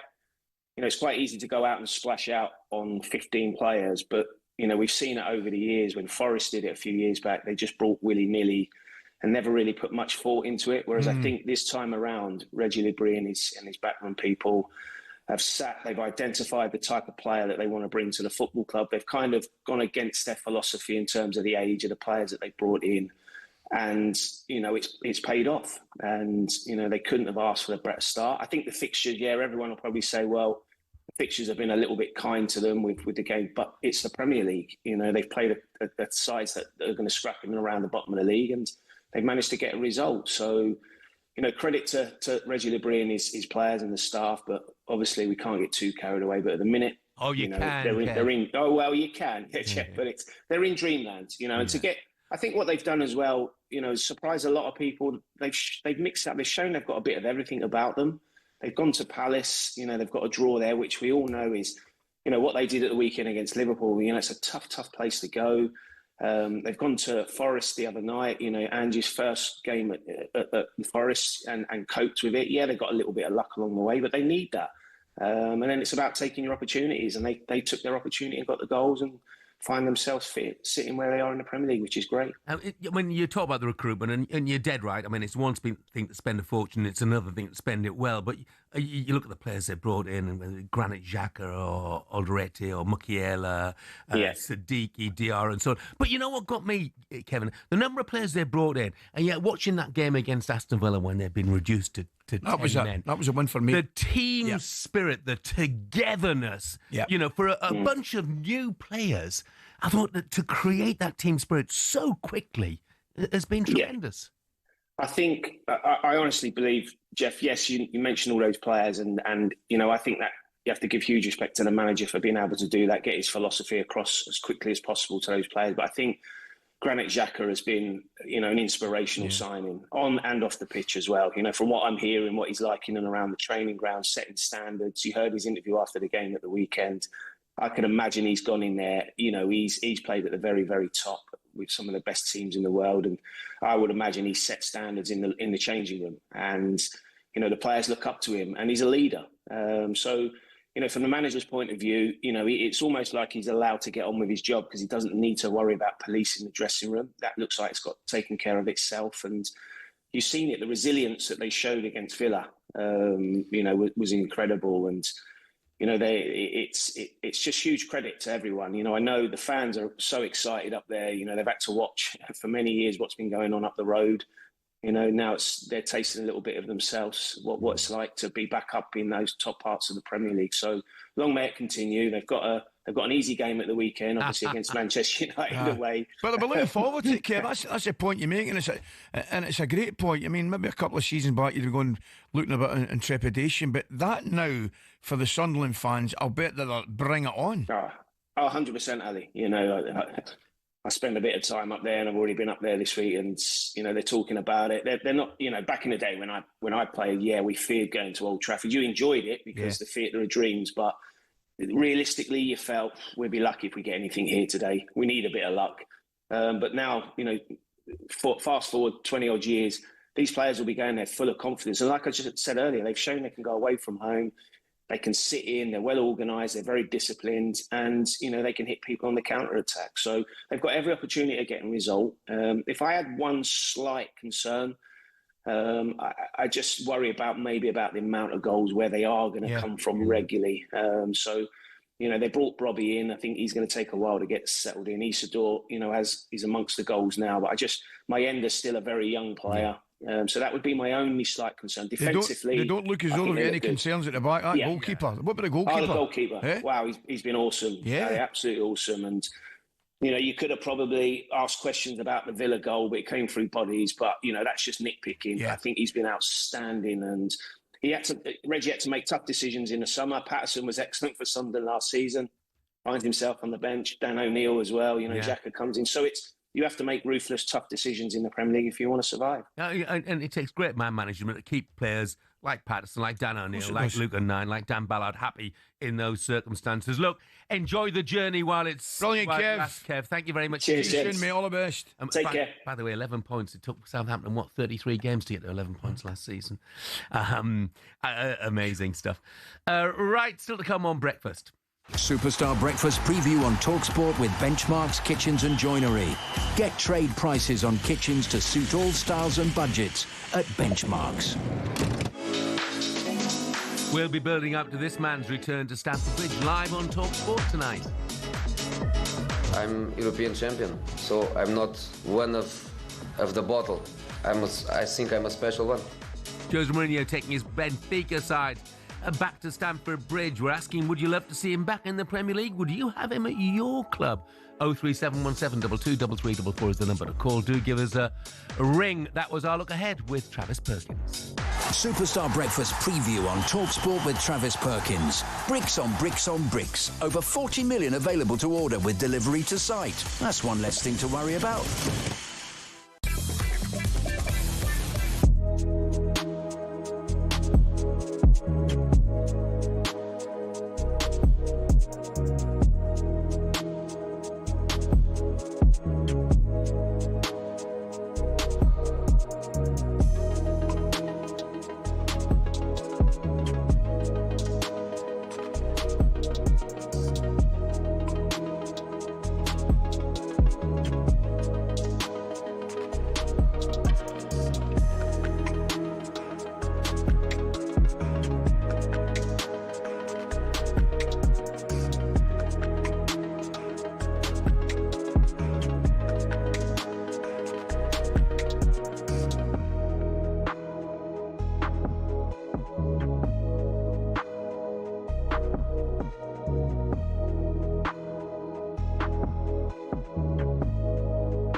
Good morning, 7:50. This is talkSPORT Breakfast. I'm Jeff Stelling Ally McCoist is with me. We've been asking about late dramas.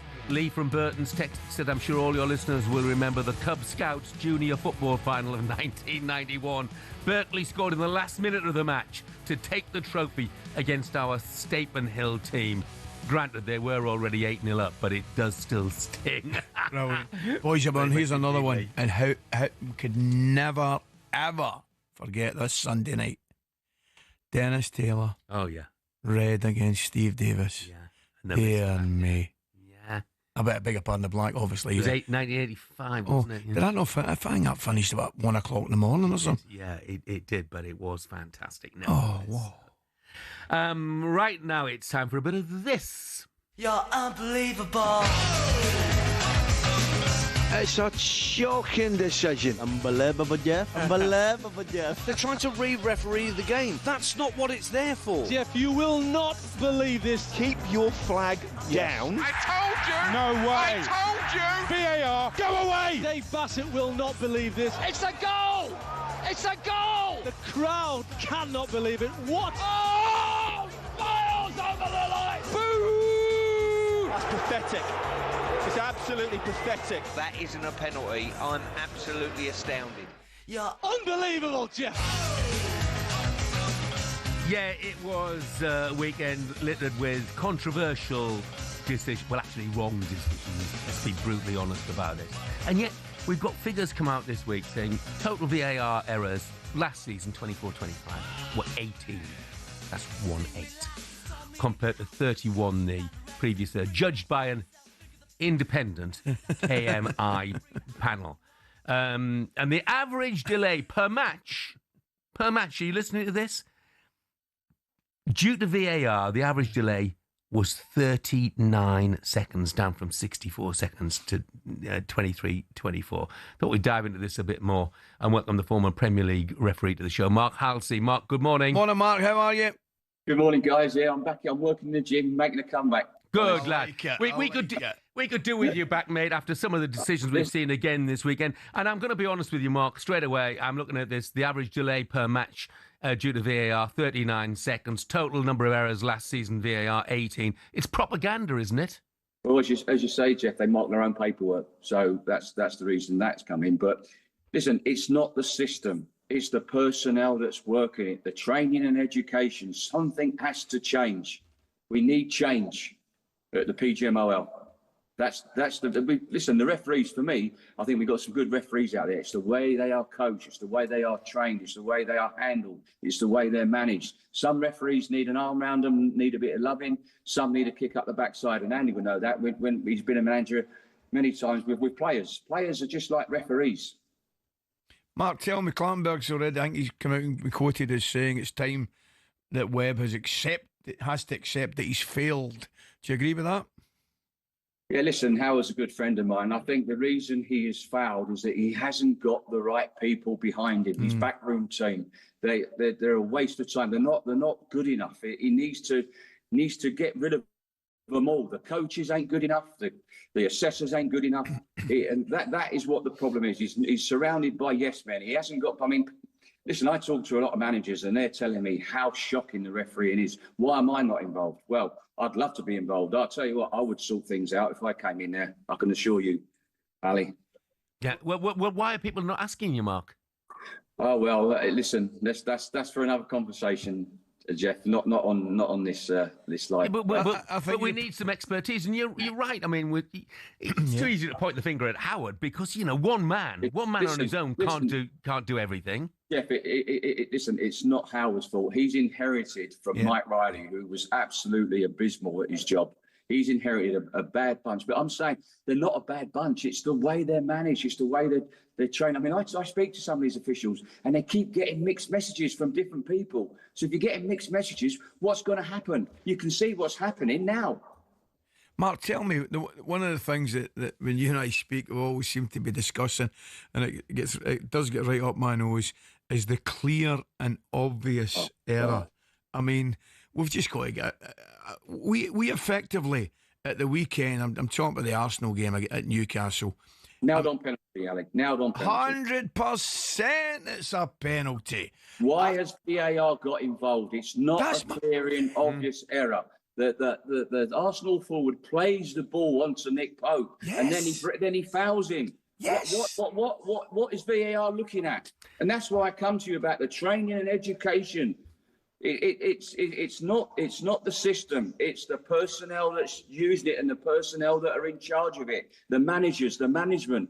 Howard has to sort this out. He can go and get it. Listen, a couple of years ago, Howard was in. I was in a conversation with Howard. He wanted me in his team. Okay, he said he'd be in touch. I'm still waiting for him to be in touch. Yeah. I mean, the other thing that riles football fans, I think, Mark, is the embarrassing explanations that are made. I mean, for instance, after the decision not to send Nathan Collins off for the Paul on Brian and Bummer, to say he didn't have the ball under control. I mean, where's that come from? Is there a 10-year-old who's made that up? That is absolutely nonsense. That is nowhere in the laws of the game about the ball wasn't under his control. Correct. Listen, if he doesn't get that ball back, he's going to put the ball in the back of the net. Now, listen, in any denial of a goal-scored opportunity, there's four things referees have to consider, but the one thing they have to consider is the likelihood of keeping or gaining control of the ball. That's what's in Law 12, denial of a goal-scored opportunity. So the likelihood of the Manchester United forward gaining control of that ball was 95%. 95%. So it's a clear denial. We won't be expecting many changes coming up, though, Mark. Well, let's be honest about it. Well, listen, the Premier League and the managers have the power. The Premier League and the managers have the power. As I said, I speak to some managers, and they just cannot believe the standard of officiating at present. Now, I think every football fan would concur. We'll start a campaign, Mark. Mark Halsey, let's get him back involved. The Halsey one. It starts here. Yeah, it starts here, yeah. And let's use the expertise of top referees of past years, and let's use the expertise of players and managers. We've got coaching referees that have never, ever refereed, and most probably never, ever been an assistant referee at the professional games level. It's frightening, Mark, frightening. Look, thank you very much for joining us, mate. Again, mate. Get back to that exercise bike. Take care, guys. All the best. All the best. Mark Halsey, he talks common sense, doesn't he? He does, man. Honestly. I've got to say, see, whenever Mark and I speak, right, I'm not necessarily saying we're right, but I actually agree with 99% of the things he says regarding decisions. Yeah. He was, he's gone now, so he was one of the referees in his refereeing days as well. He had that, you could see he had an understanding of the game, and you could see the players respected him. Of course he did. And you could talk to him. Yeah. Whereas now, I mean, there were so many issues. The one that got me at the end was the fact that Malo Gusto didn't get a red card for kicking Jacob Mendes' head off, and they said there was no clear evidence that he'd made contact. Well, apart from the fact that Mendes had to go and walk 10 yards to retrieve his head and put it back on his shoulders. I mean, for goodness sake, even Gusto, you could see in his face, he knew what he'd done. He knew he was going to be sent off, and then he wasn't. I know. Remarkable. Anyway, why does it dominate every bloomin' conversation? Up next, does Jose still think he's a special one? We're in this room, you told everybody when you first arrived you were the special one. I didn't say that.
Ryder Cup. Unique, euphoric, unanimously loved. Here's the history and some of the key numbers behind the contest that grips the world of golf and beyond like no other.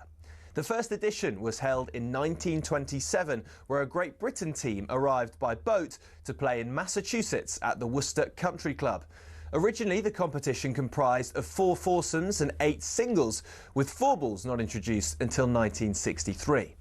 In the first 22 editions, when it was just Brits and Irish against the US, America only lost 3. So, in 1979, in came the rest of Europe, including the future 5-time Ryder Cup winner, Seve Ballesteros. Since Team Europe was established, the head-to-head reads Europe 13, USA 9. Home advantage is a big deal. Europe's last away win was the miracle at Medina in 2012, and America hasn't won on European soil since '93 at the Belfry. It's accepted that both teams tailor their home courses to suit their own players. For example, in Paris in 2018, Thomas Bjorn asked for the rough to be kept extra long beyond the green to target the big booming American drives. 10 years earlier, Paul Azinger did the opposite, and the Valhalla rough was trimmed right down. On both occasions, the home side were resounding winners. So what about the money? The most recent Ryder Cup in Rome drew in a record 271,000 spectators and boosted the Italian economy by €262 million. In the US, the PGA America TV deal with NBC is worth $440 million. But no Ryder Cup revenue has ever gone directly to individual players. That's until now. In 2025, for the first time ever, the US team will each receive a fee for playing in New York. Of course, in Rome, legend has it Patrick Cantley refused to wear his cap because he wasn't being paid to wear it, though he insisted it simply didn't fit. Either way, Team Europe have made it clear they're more than happy to keep playing for the sheer thrill, joy and prestige of the Ryder Cup.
Good morning, it is 6 minutes past 8 o'clock on Tuesday, September the 30th, last day of September. This is talkSPORT Breakfast. Me, Jeff Stelling, Ally McCoist and Arnold Clark get the UK's best used car deals guaranteed.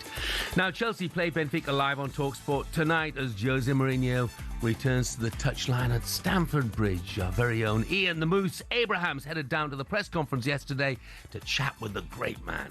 Hi, Jose. Great to see you back in London. Thank you. Great to see you too.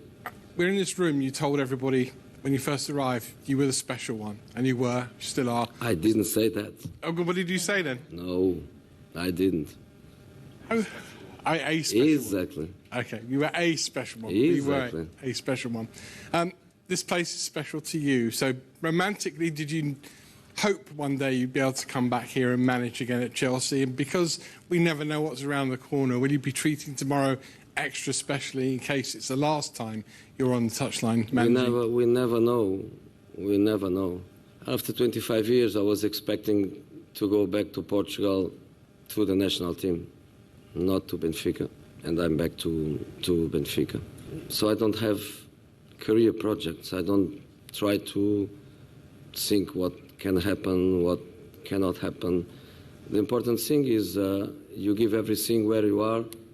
And now I am in Benfica, and I am very, very happy. I'm just trying to think, is he the biggest character in world football? I can't think of anybody bigger. Character? Yeah, probably. He probably is, isn't he? I mean, and the sad thing is, we're probably talking about players as well. Yeah. I mean, look, controversy follows him absolutely everywhere. He's brilliant for us. He's brilliant. And he's been brilliant for a lot of the team. Obviously, he was brilliant for Chelsea, so. I think he's great. I mean, I've been lucky enough to work with him as well. And he's a fascinating man. Character, real character. Yeah. Yeah. Look, let's bring in the former Chelsea and Benfica fullback. So a foot in each camp tonight. Scott Minto. Morning, Scott. Morning, Scott. Morning, chaps. How are we? We're very well. Yeah, listen, there's really only one camp you've got your foot in, mate. Don't listen to him. I tell you what, listen, Chelsea, obviously, and I'm really looking forward to the game. I'm working for talkSPORT on it tonight. But let me tell you, to play for Benfica, to have worn that shirt, first day training session at the training ground, there were 5,000 people. There was one training a pre-season game at the Stade de Luge with 80,000 people, where we're all individually marched out with the lights on and red carpet and individually announced. It's an incredible club, it really is. Yeah. So I've got special fond memories for it. But of course, yes, I want Chelsea to win. I mean, Coisy made the point though. Jose going to Benfica as an ex-Porto manager, how would that be viewed? Well, he's ex-Benfica as well, of course, isn't he? You know, that was his first job 25 years ago, almost to the day. And he walked away. It was the president who was the president when I was there, ended up in jail. So let's just say very colourful character. And he walked out because he didn't want to, he wanted another contract and he didn't get it. So it's a big move for Rui Costa as well, because they've got the elections coming up next month. So we'll have to wait and see what happens there as to who the president will be. But yeah, it's a big club, but it's not a great team right now. And I think this is just what Chelsea need. Well, you say that, Scott, and I probably agree with you. However, I'm looking at Chelsea after a fantastic summer, obviously with great success over in America. They're kind of giving me exactly what I thought, sadly, what I thought I'd get off them, Scott, and that's inconsistency. You know, I know that we talk about teams and players being young and experienced and all that stuff, but I did expect, or I was hopeful rather, of a greater level of consistency from Chelsea at this moment in time. Still concerned about the centre-back position. Yeah, and goalkeeper as well. Yeah. I think Robert Sanchez has improved, but, we saw at Old Trafford, he got sent off after 4 minutes and it was uphill all the way. Look, I'm with you, Ali. Look, there's a lot of people who've been saying, rightly so, they've spent $1.5 billion in the last 3 or so years, so you should be up there. And then if you look at that, then of course they should. But if you actually study the players that they've got and where they're still lacking in terms of pure leadership, it's why I and others have been saying, Jason Cundy included, that I don't think Chelsea can go for the title this season. I think we're seeing that. September's been a bad month, and if they finish fourth and go deep into this competition and maybe even win a domestic cup, I still think that's a really good season. You mentioned the money they spent, but most of that's been on wingers, of course. They seem to be blinkered when it comes to defenders. And Jose's not daft. He will have seen Chelsea's defensive vulnerability. And I just wonder if this will be a non-typical Jose performance, if you like. Not quite sitting so deep, not quite parking the bus, and maybe having a bit more of a go. Well, we'll have to wait and see on that one. I think he'll definitely smell the kind of vulnerability and what's going on. It's interesting, isn't it? I mean, Ali, I know Chelsea's your English team as well, but what he did, Maresca, last season to win the Conference League, he should have done that. To finish fourth, I think, was very, very good. And to win the World Cup and in the way that they did, you would have thought he'd be really have bought some time. But it seems to me that there's still a lot of Chelsea fans who are not quite having him, and the amount of sort of substitutions he's made in the last few games. By the way, it's not his fault that players get sent off, but it seems that they don't know how to deal with playing with 10 men. There's a big problem. So it will be fascinating to see whether he tries to sort of almost go for the jugular and try and get that first goal and turn the crowd, or park the bus and make it very, very difficult and frustrate the crowd until in the second half, and we'll see what happens, whether Chelsea can go on and win the game there. But it's a big game for Maresca and Chelsea just to get back to winning ways. And obviously what happened in Munich, I don't necessarily blame them for that, but this is your home game. You need to be winning your home games, and they need to get 3 points tonight. Do you think anyway at all? They've got, obviously, the game tonight will take care of itself. Liverpool at the weekend. If they get beat at Liverpool, is he under pressure at all, Scott, do you think? Well, look, I don't think he should be, but I think he will be. And from what we're hearing in terms of, as I say, one, the players, I think 100% behind him. Two, if you look at the fans, I think they're divided. And three, just little things coming out, like the club, why did they come out and say publicly that they back him? I didn't think there was any need in doing that, really. So I think this week and going into the international break, it's going to be hard tough at the weekend. I'll take a draw at the weekend and a win tonight. Yeah, look, every manager's looking over their shoulder when you come to international breaks. That is for sure. Just with Jose, to finish on, I think, Scott, could you see him managing in the Premier League again? Yes, I could. And you're right. I think he probably is the biggest character in world football. I'm not quite sure he'd be the fit for Chelsea. I don't think in terms of managing up or also maybe managing this sort of group of youngsters, which is what they are, would be the right fit for him. I've actually said maybe even Manchester United. They're shipping in goals. They don't look solid. I think, would that be a good fit? I don't think it'd be a bad fit. I think arguably he's done the best job at Manchester United since Sir Alex Ferguson. But I definitely think, the Premier League is better with him in it, isn't it? Yeah. Yes, no doubt about that. Scott, enjoy tonight. See you tonight, mate. Thanks Cheers, a lot. guys. I'm going to read text from Dan from Newcastle for a couple of reasons. Mark Halsey says, so-called expert. Nowhere in the rules does it say in control of the ball, and Boomer was 95% in control of the ball there, which is exactly, Mark, what Mark said. But the great thing is, he must be driving when he's sending this or something like, you're in the car or somewhere, because he says Wally and Jeff should have picked him up on that, which is just the best typo. The best typo. Brilliant. Maybe could be factually correct. Thanks. Might not be a mistake, Hey, Dan, thank you. Brought a smile to our face. Brilliant. Now, find out next which superstar will headline the Super Bowl halftime show. Who cares?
Good morning, 8:19. This is talkSPORT Breakfast. I'm Jeff Stelling Ally McCoist is with me. The Super Bowl has a long list of iconic names who performed the halftime show. Beyonce, Madonna, Bruce Springsteen, U2, the list goes on. The artist who'll be performing this time round is someone called Bad Bunny. Ever heard of Bad Bunny, Coist? No, I've never heard of Bad Bunny. Mean. Is that a group or is it a person, a man or a woman? Or? I don't know. But look, I tell you what. Those who haven't heard of him, like me and Ali, we're going to run through a few of his songs. Ali will tell us if it's a good bunny or lives up to the name of Bad Bunny. Here's the first one. Bad Bunny. Okay.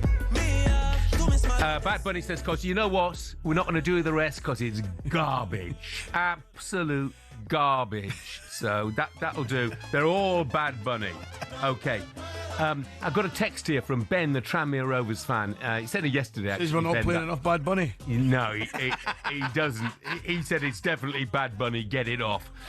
Ben says, as a Tranmere Rovers fan, I'm used to watching football, which isn't exactly first class. Our game against Cambridge yesterday was a superb example to become medication for insomniacs. That said, our Mjolby boys did the business. So happy days. 1-0. Title could be decided this weekend. 11 points clear.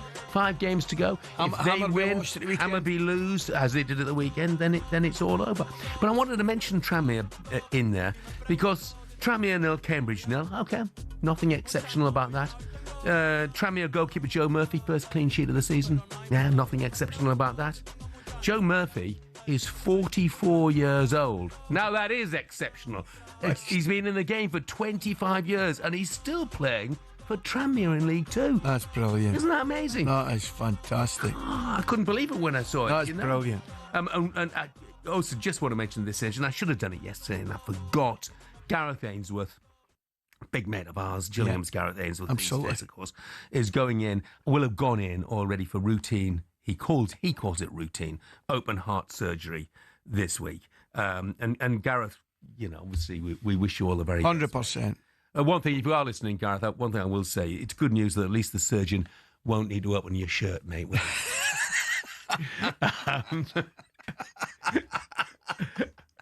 He's a top brilliant lad. He's a top well, we're talking about characters, talking about people that are different. That's exactly what he is. Yeah. Great. Tom the Wickham fan says Bad Bunny sounds like a villain from Wallace and Gromit. He does. That's a great line.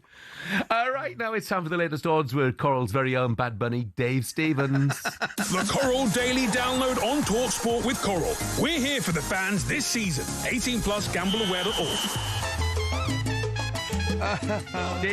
Steve-o, morning. Morning, Steve. Well, I've got you down as more of a Mad March hare than a Bad Bunny, mate. Morning, Jeff. Morning, Wally. Steve-o's our own cuddly, fluffy bunny. Bad Bunny, I'm in the same camp as you. Never heard of him and not sure I'll be getting into the old Bad Bunny at this too. Great line on Gareth Ainsworth there, Jeff. That did make me chuckle. That was good, wasn't it? Hey, Steve-o, did you hear Christian Burgess earlier on, one of your old stars? I didn't. I was out walking the dog, unfortunately. Oh, man, he was absolutely brilliant. I mean, it's fair to call him a Pompey legend, isn't it? What, he played about 200 games, something like that? Absolutely. Listen, we call Jamie O'Hara a Pompey legend, so yeah, Christian Burgess definitely gets in the, Steve, in the legend category. We're going to start this the topic this morning at racing, believe it or not. What a finish in the Cambridgeshire at the weekend, right? I'm guessing you obviously saw it in Newmarket, and I'm thinking, I'm reading the front page of the Racing Post. Is it time for Japan's search for an arc victory? This is the big question. Yeah, but boiling point in the ledger, Carl Burke, I mean, what a season he's having, race, by the wasn't way. Brilliant race, huge sort of cavalry charge. And as I say, Carl Burke having a great season. Could continue. He's got Fallen Angel potentially in the Sun Chariot at the weekend, although they need some rain for that one. But yeah, all roads lead to Paris this weekend. For me, the greatest flat race in the world, the Prix de l'Arc de Triomphe. I think Japan have got a mighty chance. They've been trying to win this for probably 3 decades. They've got 3 prominent in the betting. Croix du Nord, the Dasheen Murphy ride, so that's a big ride for him. Byzantine Dream and Alohi Ali. But the market is headed by 2 fillies. Fillies have a really good recent record in this race. Enable, of course, won it a couple of times. Trev was another one. Kalpana last year. Aventure, runner-up last year. She's back for more. And Mini Hawk, trained by Aidan O'Brien, who will be ridden by Christophe Soumi on the Belgian Maestro with Ryan Moore still out. And there's a fascinating interview of Aidan O'Brien this week. And he actually said he likes to get his sleep, but if he wakes up at 4:30 in the morning, he heads off to the gym for an hour. And you just think that explains why Aidan is the absolute genius that he is, because he doesn't live a life like you and I might lead it, Ali. Should we just say that? He's a little bit more dedicated. Nobody lives a life like Coisty lives it, Steve. That's true, Jeff. You look at the Arc, it's one of the few races that Aidan O'Brien's not dominated in recent years. No, that's right. I mean, he had a 1-2-3 when it was moved to Chantilly one year, when Found led home a 1-2-3 for him. He won it a couple of times. I mean, look, you're right. For a man who has won so much, but you'd never write him off. And as I say, teaming up with Christophe Soumi. But yeah, Japan, great chance. For me, as I say, it is one of the great races, and all roads lead there at the weekend. Steve, it will change every week, but I'm guessing Arsenal might have shortened at the weekend, have they? Yeah, they're 5-4 favourites now. As I say, it was a 2 very, very late goals. Spoke to Jeff yesterday, and a 96-minute and a 97-minute changed it all around. It's such a long way to go, Ali. I always say that until we've sort of had 10 games, you can't really get a handle on it. But I do think this is a hard game for Liverpool tonight. And 8-13 to win out in Turkey. Whoa, that's short, isn't it? And they've been backed as well. Galatasaray approaching 4-1 now, which again, look, they got Osimhen, they got Yilmaz, they got Gundogan, they got Sane, lots of familiar names. 7-2 the draw. You just feel there's goals in it, because at this moment in time, Ali, Liverpool defensively just do not, offer any reassurance, I don't think. What about the chances of Jose making a triumphant return to Stamford Bridge then, Steve-O? I did chuckle when the Moose gave his introduction. Lovely to see you, Jose. Lovely to see you too. I bet the Moose loved that, didn't he? But he is a personality, you're right. And it's funny, the quirks. There he is, back to Stamford Bridge. Only been in the job 5 minutes. Their odds on Chelsea, 8-13, 3-1 the draw. Benfica again touching 4-1. I don't know, what will Jose go there? Be his usual pragmatic self, try and frustrate Chelsea, try and take a point? I think Jeff's got a point. I think he'll look and see a bit of vulnerability about Chelsea. How he goes about exploiting it is a discussion to be had, Steve. But I think he always fancies chances, but I think he'll look at Chelsea and sniff a little bit of, concern and weakness in Chelsea at this moment in time, mate. And recent results would back that up, Ali, wouldn't it? As well as obviously a bit of bad luck with injury. Obviously, Tottenham also in action tonight. 11-10 shots at home against the Norwegians. Bodo Glimt to a 2-1, 13-5 the draw there. So yeah, we love our Champions League midweek action. Yeah. And Steve, I just want to throw one at you. Championship, plenty of games for you this evening. There's a big one with Middlesbrough against Stoke. We've got Chris Kamara. Cammy's on a bit later on. Big Borough man, of course. What price Borough to win the title or to get promotion this year?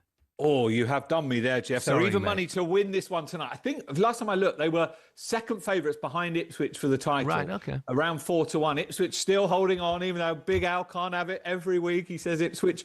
But yeah, look, they've had a brilliant start, of course. But tough game tonight against Stoke, who are 5-2 shots. Yeah. And let's close with some great news, Steve-O, which will cheer Big Al up. A price of a pint is down 30 pence at Cheltenham. I mean, deep joy. Deep joy. Ali, this affects what I would call, the proper punters. Yes. Can you tell me when Big Al has ever had to buy a pint in the Guinness Village? Never had to put his hand in his pocket. Correct. It actually affects me more because I'm generally buying his Guinness. Yeah. That's what it is, mate. Does Big Al have a drink at Cheltenham? Does he? Great One news. or two. You're right. Great news for the punters. You're not wrong, mate. Great news for the rest of us. Irrelevant for the big man.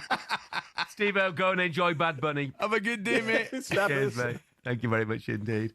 That was a look at the latest odds, all thanks to Coral 18 Plus gambleaware.org.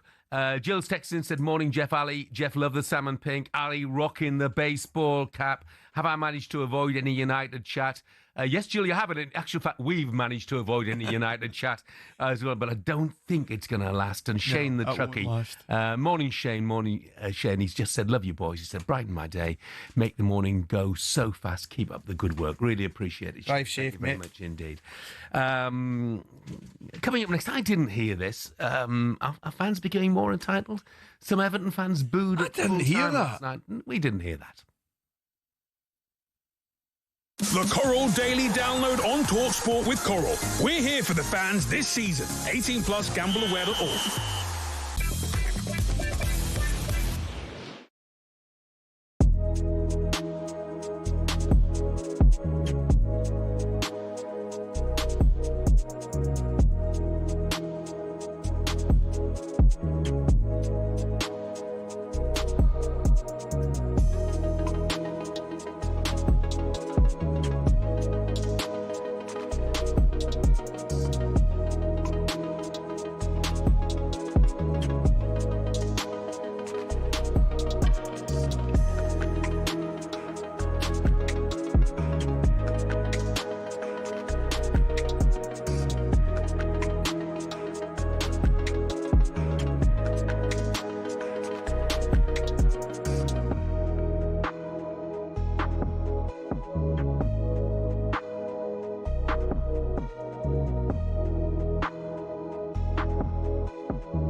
Amen Corner, perhaps the most feared run of holes in golf. Each year it claims the tournament hopes of many, with balls hitting bunkers and water traps aplenty. But why is it so fearsome? And where did it get its name? Just the thoughts of holes 11, 12 and 13 at Augusta National gives the likes of Rory McIlroy and Jordan Spieth the shivers. McIlroy hit 3 over and Spieth hit 4 over in their final rounds to blow their hopes of a green jacket in 2011 and 2016 respectively. But did you know Amen Corner's name is inspired by a jazz song from 1933? American sports writer Herbert Warren Wind, on the left here, wrote about it in 1958, referencing the song shouted in that Amen Corner when describing the run. Hole 11 is a par 4 over 520 yards with a green guarded by a pond and bunkers to the front edge. 12, perhaps golf's most famous hole, is a par 3 over just 155 yards. The green's guarded by Rays Creek at the front, more bunkers and azalea bushes ready to punish the smallest error. Then there's the 13th that teases the hook shot over the trees. It's a dogleg par 5 over 545 yards that's inviting for big hitters who want to reach the green in 2. If you want to win the Masters, you have to keep your score down around Amen Corner. So who'll be the next to fall victim to golf's most famous and most daunting challenge?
Morning, 8:35. This is talkSPORT Breakfast with me, Jeff Stelling Ally McCoist and Arnold Clark. At £750 off any used electric car or home charger. Faz has texted and said, morning Jeff and Ali, I'm going through a bit of a difficult patch in life right now. Your show's helping push me in the right direction. I just want to say thank you to both of you. Faz, keep pushing. Absolutely, keep pushing Faz. In the right direction if we can help. Keep going, only Paul. too pleased to, mate. And James, as a Villa fan, says, morning Wally and Jeff. This is going to stick, you know that. Oh, I'm aware of that. Last day in work before... Some would say it's long overdue. Last day in work before hitting the Eurostar to watch the mighty Villa away on Thursday in Rotterdam with my brother. Live for the Euro away days. You make the most of it, James. Absolutely brilliant. Let's talk about Villa have had their problems. Let's talk about a club who's got a lot of problems. Sheffield Wednesday. Reports that the players have been told once again this month they will not be paid on time. That will be the 5th month in 7 that they haven't been paid on time. Decision over non-paying staff yet to be confirmed. I think there's been some part payment. You wonder how long this can go on, Ali, before there is some solution found. Jeff, I've got to say, I think it's remarkable the way they are going on. Was it a point of the weekend, the QPR? Yeah. Because I don't care what anybody says, morale must seriously be getting, affected. With Barry Owen, when was Barry Owen? Was it a week before last? And what a servant he's been, by the way, incidentally. He's been absolutely fantastic at that football club. And you just worry. You worry about the playing staff and ordinary staff not getting paid. And you worry 10 more, I always feel, Jeff, about the staff in and around the ground. Yeah, of course. Because footballers, generally speaking, will survive. They'll whether they go to another club or whatever may happen. But it's the people and the environment around the club that the day-to-day staff and morale at that place must be, dear me. Something's got to give, Jeff, sure. Yeah, it's just a conundrum, isn't it, as to what gives, the fans are protesting, they're boycotting games. You know, I mean, the players can't withdraw their labour, can they? Because that doesn't help anybody. No, it doesn't. Really. The EFL keeps imposing transfer embargoes. I mean, they're not allowed to buy anybody now until January 2027. But that's playing the owner's game, isn't it? Because he doesn't want to spend money on the club. What do you do? How do you force them out? You know, really, is boycotting the games the answer? I don't know. I mean, the fans are absolutely entitled 100% to do what they feel's right. But does it help the club long term, or is it a short term view to try and get the owner out? But you're right. I mean, like, I don't know how else they would protest. You know, how else can they? We've seen it with tennis ball protests at Reading, and you get points deducted. So I mean, there are lots of things going on at the moment, and the Sheffield Star's reporting that payment on a loan on the stadium is due today. And rather than that debt rolling over, a portion of that may be called in. And the question is then, does Mr. Chansiri have the money to pay that portion of the debt if that happens? See, for me, that's as big, a thing involving Sheffield Wednesday moving forward as anything else. I think the way you've told me that report would indicate to me today is absolutely massive. Yeah. Because what happens, for all intents and purposes, you're looking at it from the outside in, that's not going to get paid. Yeah. I mean, if players aren't getting their wages and things like that, what makes us think that stadium payment's going to get made? I mean, if you look ahead, I've got an interesting text on this moment, but a couple of 16-year-olds have made their debuts for Sheffield Wednesday this season, because obviously they're pushed in terms of numbers. There'll be 17 in a couple of months' time, but the EFL is unlikely to allow Sheffield Wednesday to pay them to become professionals at the age of 17. They don't want the club taking on any more expense, if you like. But that means these are young men who could have their dreams shattered. Yeah, absolutely. You can look at it the other way and say, why on earth? I clearly understand it's their dreams to play professional football. But if they've got a lot of faith and belief in their own ability, what would possess them to sign a contract at a club that's not paying their wages? Yeah. Ben has texted in, he says he's a massive owl. He said, why aren't the authorities stepping in and removing Devon Chansiri from the club? He's deliberately doing this to punish the fans. Ben believes he genuinely does not care about the club. I don't know how feasible or how possible it is. Yeah, I mean, you and I both don't know the legalities of it, but I would suggest it'd be very, very difficult to remove him if he's in ownership of the club. Yeah. It's an almost seemingly impossible situation. One thing I would say, by the way, is that they play Birmingham City this evening. Yep. Now look at what Birmingham City have been through. They went through humongously tough times with difficult owners. Look at where they are now. Look at the backing that they have now. Things can turn very quickly. So I think for Sheffield Wednesday fans, it seems all doom and gloom, and it's impossible at the moment. But it can turn. It can turn. Fingers crossed it does. Yeah, all depending on the owner leaving the football club, basically, and moving it on to somebody who has got the funding, to... I mean, Sheffield Wednesday, even if they did beat Hartlepool in the 2004-2005 playoff for the championship, they're a great club, they're a big club, and something needs to happen here. I honestly don't know what. That's the truth. Look, I'm just going to sing our own praises just once more. This is the last time, I promise you. Charlie's text is a follow-up to the comments made by the gentleman earlier. I was having this conversation with my dad the other day about how good talkSPORT is for mental health, by just simply feeling like you're part of a conversation and taking your mind away from other things. It is, and Charlie, you are part of the show. 100%. That's the whole thing, and that's why we read out so many texts. We take so many calls. We love the because connection. You're a massive part of the show. We absolutely love the connection, you and I think it's important that we continue to read out the text, because the listeners are the show, you know, and they clearly and understandably, unbelievably, they don't agree with everything we say, which I find remarkable. I don't agree with everything you say, Wally. But obviously, my years in television, look, I loved working on Stop the Start. It's a great show to work on, and Sky were absolutely fantastic. But I didn't have a connection with the listeners and viewers that I do now. Correct. You know, so... How many times have you and I, right, we've been doing our bits and pieces in the studio, how many times have you and I looked at each other because we've both read a message coming in at the same time, and it's tickled us? Giggled. And look at your reaction today when we asked about late drama, late winners. That made the first couple of hours of this show. Correct. So, Charlie, you're absolutely right. You're right to feel part of the show. We're very pleased that you do 100%. because you are part of the show. 100%. No question about that. And long may it continue.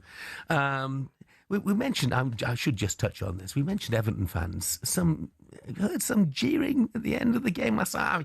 I find that really hard to believe. Now, So do I. You know, I left the place where I was watching the Redwood, the sports bar I was watching the game on the stroke of full time. But you'd be surprised, wouldn't you? If I spoke to some Everton fans in there. I'd be absolutely staggered. I think most Everton fans this season would accept 9th, 10th, 11th. And if they could nick a European spot in 8th, then all I would suggest that the Everton fans will be delighted with the way things are progressing at this moment in time.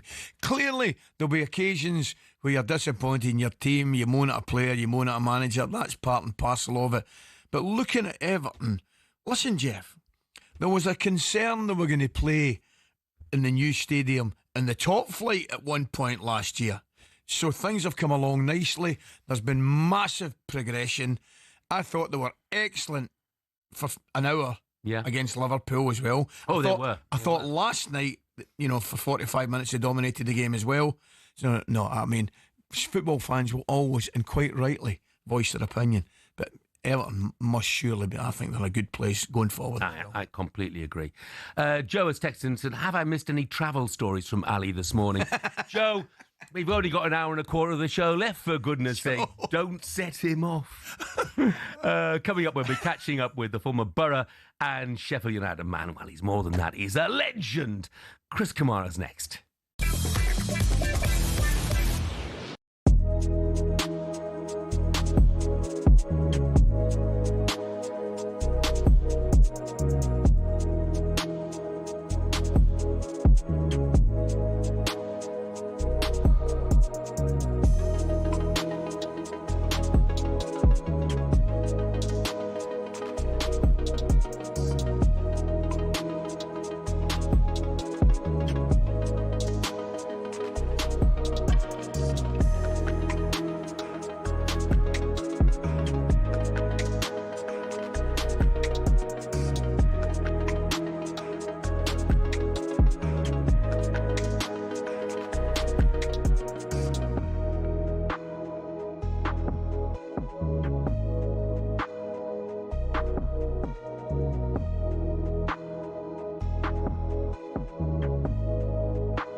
Good morning. It's 8:49. It is Tuesday, September the 3rd. Lights in here. They're too bright, mate. Dazzling. The contact lenses are flaring out. Those ones up there above that telly. Oh, that's just. They're not good. Can I tell you who I bumped into yesterday? No, go on.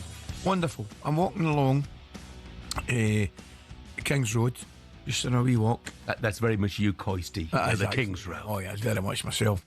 And I see this gentleman coming towards me. None other than Roy Hodgson. Brilliant he was. Fantastic. We stopped, we had a wee chat for about 10-15 minutes. He's with his good lady. I think they'd just been for something to eat. And he was in brilliant form.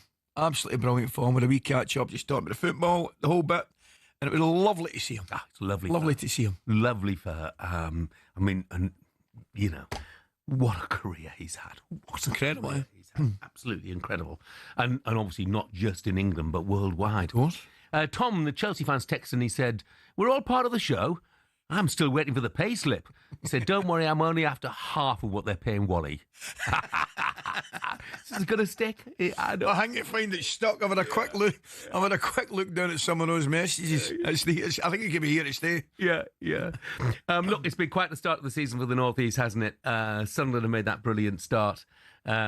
Newcastle, a bit unfortunate once or twice, but nevertheless involved in a couple of absolutely great games. And just down the road from St James's and the Stadium of Light, Middlesbrough sit top of the Championship, unbeaten, 4 points clear of second place. So our next guest is someone I'm sure will be delighted by the start of the season that they've made. One of the borough's favourite sons, Chris Kamara, joins us now. Cammy, good morning. Cammy, morning, Paul. Believable, Jeff.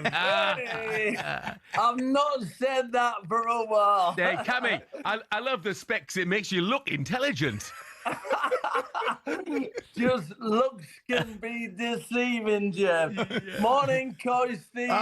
Cammy, listen, never mind football. I'll tell you where I'm starting off. Remember you told me we were filming some one time and we were having a conversation. How many times you up during the night, Jeff, right, for the toilet? I said, we've reached that age, we're up in the toilet. I said, I can't get back to sleep. And Cammy said to me, Coisty, he says, I'm going to give you a bit of advice, son. When you got to the toilet, he says, don't open your eyes. That's the secret. and then you'll get back. You'll get back to sleep, no bother at all. Cammy, I took your advice, and it's working a treat. However, the missus is doing the breaststroke when she gets up about 8:40. This is not a subject fit for breakfast radio or indeed radio at any other time. Brilliant, Cammy, mate. Cammy, we'll talk about the borough in a moment or two, but tell us about why we're talking to you this morning. It's a sort of an awareness event, isn't it, about the importance of playing team sports in the workplace? Oh, yeah, absolutely, Jeff. I'm at St George's Park tomorrow, and we have a Mercedes-Benz Vans Fantasy five-a-side football tournament. I did it last year. It was unbelievable by the aspect of you put strangers together in a five-a-side team and they just gel straight away. We had some brilliant performances. Mercedes-Benz Vans has found that team sport at work cuts out time off sick and drives a better work culture. This is the T's and C's, I suppose. A third of business owners have seen a massive cut in sick days by introducing team sports. So the message is clear. Get out playing team sport. I had throughout my playing career some fabulous teams. And then when I finished football, Jeff, our team together, yourself, Tomo, Charlie, Letice, Merce, we were a great team as well. So it's so important, that team culture. If you're driving a van all day long, you get out and see your mates and go and play football. Cammy, mate, we just saw it the weekend. There hasn't been a bigger example, in my opinion. We watch a group of guys who, for 360 days of the year, they're in an individual sport and all they have to do is worry about themselves. But they become different people when they're representing Europe. They get together and they become a team. And you can see it. You can just see it even before the Ryder Cup started. The effect that those boys have getting together and becoming a team. It's remarkable, mate. Oh, you're dead right, Coasty. Some of those golfers, they're poker faced and they show no emotion. What they showed on Sunday was just terrific to watch. Yeah, it was absolutely brilliant. It was priceless sport, wasn't it, Cammy? Look, I mean, let's talk a little bit of football, shall we? Because Borough at home to another year-old club, Stoke, tonight. I was going to say divided loyalties. I don't think there are any. How pleased are you with how Borough have started? I'm chuffed for Steve Gibson, of course. Childhood friend. We're still close friends today. And he's had a few murmurings over the last few years about the way he's running the club. But he has put over 150 million of his own money into that club. That's amazing. That's how much he wants it to be a success.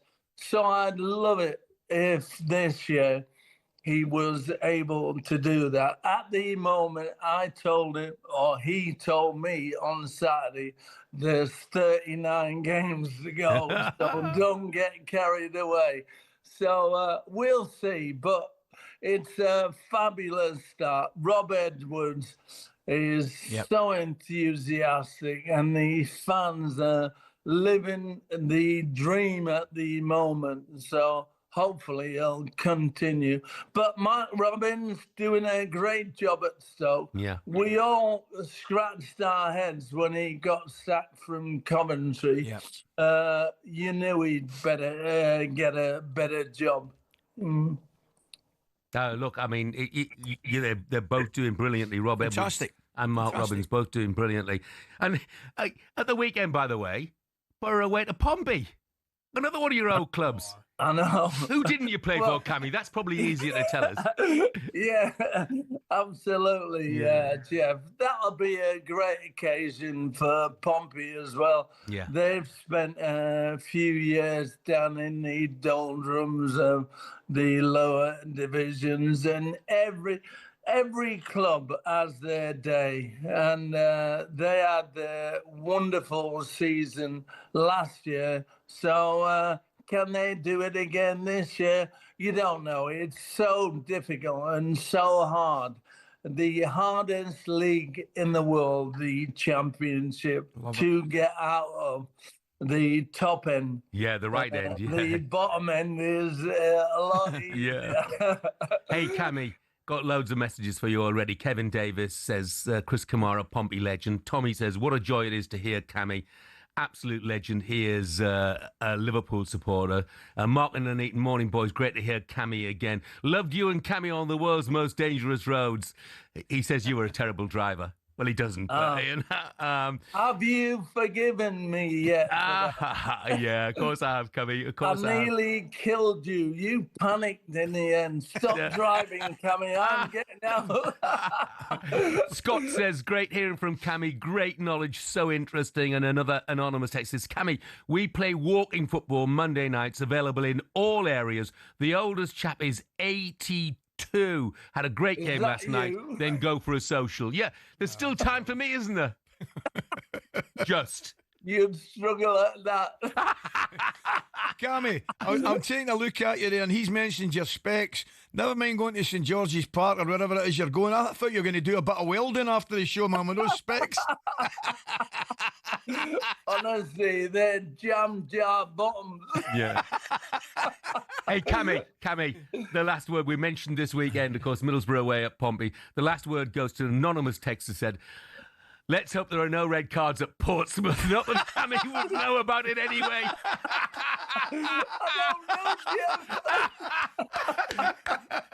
I don't know, the best ever it was. Brilliant, mate. Brilliant. Thank you so much, pal. Cheers, Coasty. See you soon, Jeff. See you soon, Bye. Cammy. You Bye. take care.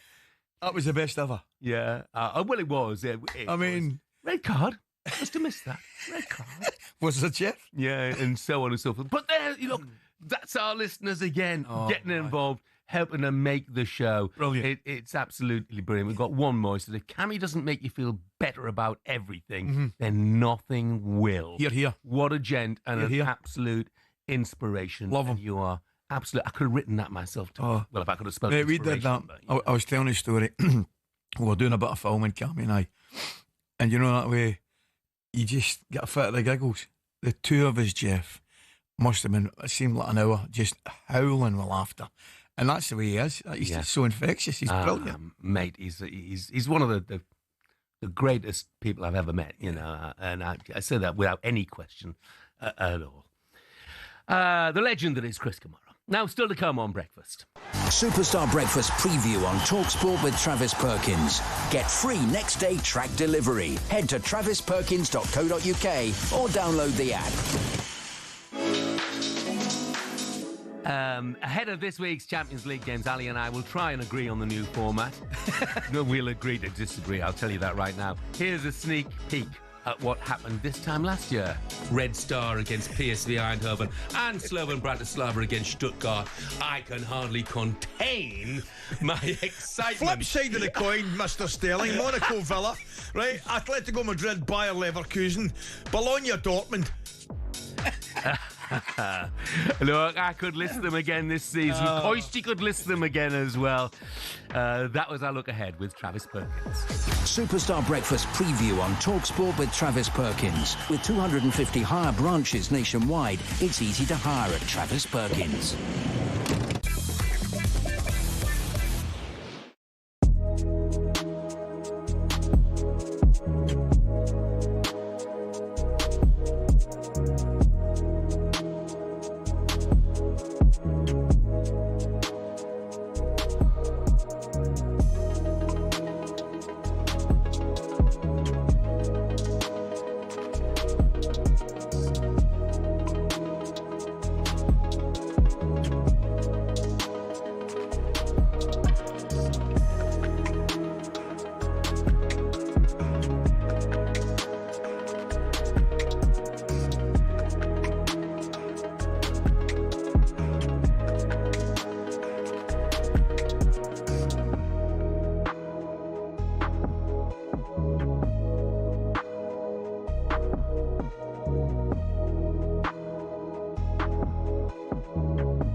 What football ground are you thinking of when someone says this. Really tough place to go. Difficult place to go. Such a tough place to go. It's a tough place to go at the moment. It was a really difficult place to go, always. But what are the toughest places to go, really? We've scoured the planet to find out. Forget a cold, wet Tuesday night in Stoke. Try playing in a blizzard 220 miles inside the Arctic Circle at the world's northernmost professional club. When Chelsea lost at Tromsø in Norway in the 97-98 Cup Winners' Cup, a massive snowstorm hit at half-time. These two boys and their brooms were absolutely no match for it. We're staying in Scandinavia for Scotland's toughest away day on a windswept cliff in the Faroe Islands. In Euro 2000 qualifying, Craig Brown's men were taken to fishing village Toftir. Kevin Gallagher called the pitch a cowfield and the wind like Pitodry on a bad day. The Faroe Islands part-timers equalised in stoppage time, leading to these absolute scenes, and still one of Scotland's most embarrassing results. Daft little ground, silly game. But away trips don't come any tougher than a lung-busting schlep up the Andes to face Bolivia in La Paz. But now the Bolivians have taken home advantage to another level. The country's highest city, El Alto, 4,100 metres above sea level. Grass doesn't even grow up here. Bolivia have not lost here yet. The longest unbeaten run in any professional league ever belongs to Red Star Belgrade, or Crvena Zvezda if you must. They've gone 7 years without defeat at the Rajko Mitic in Serbia's Superliga. Their fans are pretty intimidating as well, but they're not as loud as this mob. Galatasaray's Ali Sami Yen Stadium's officially the loudest in world football.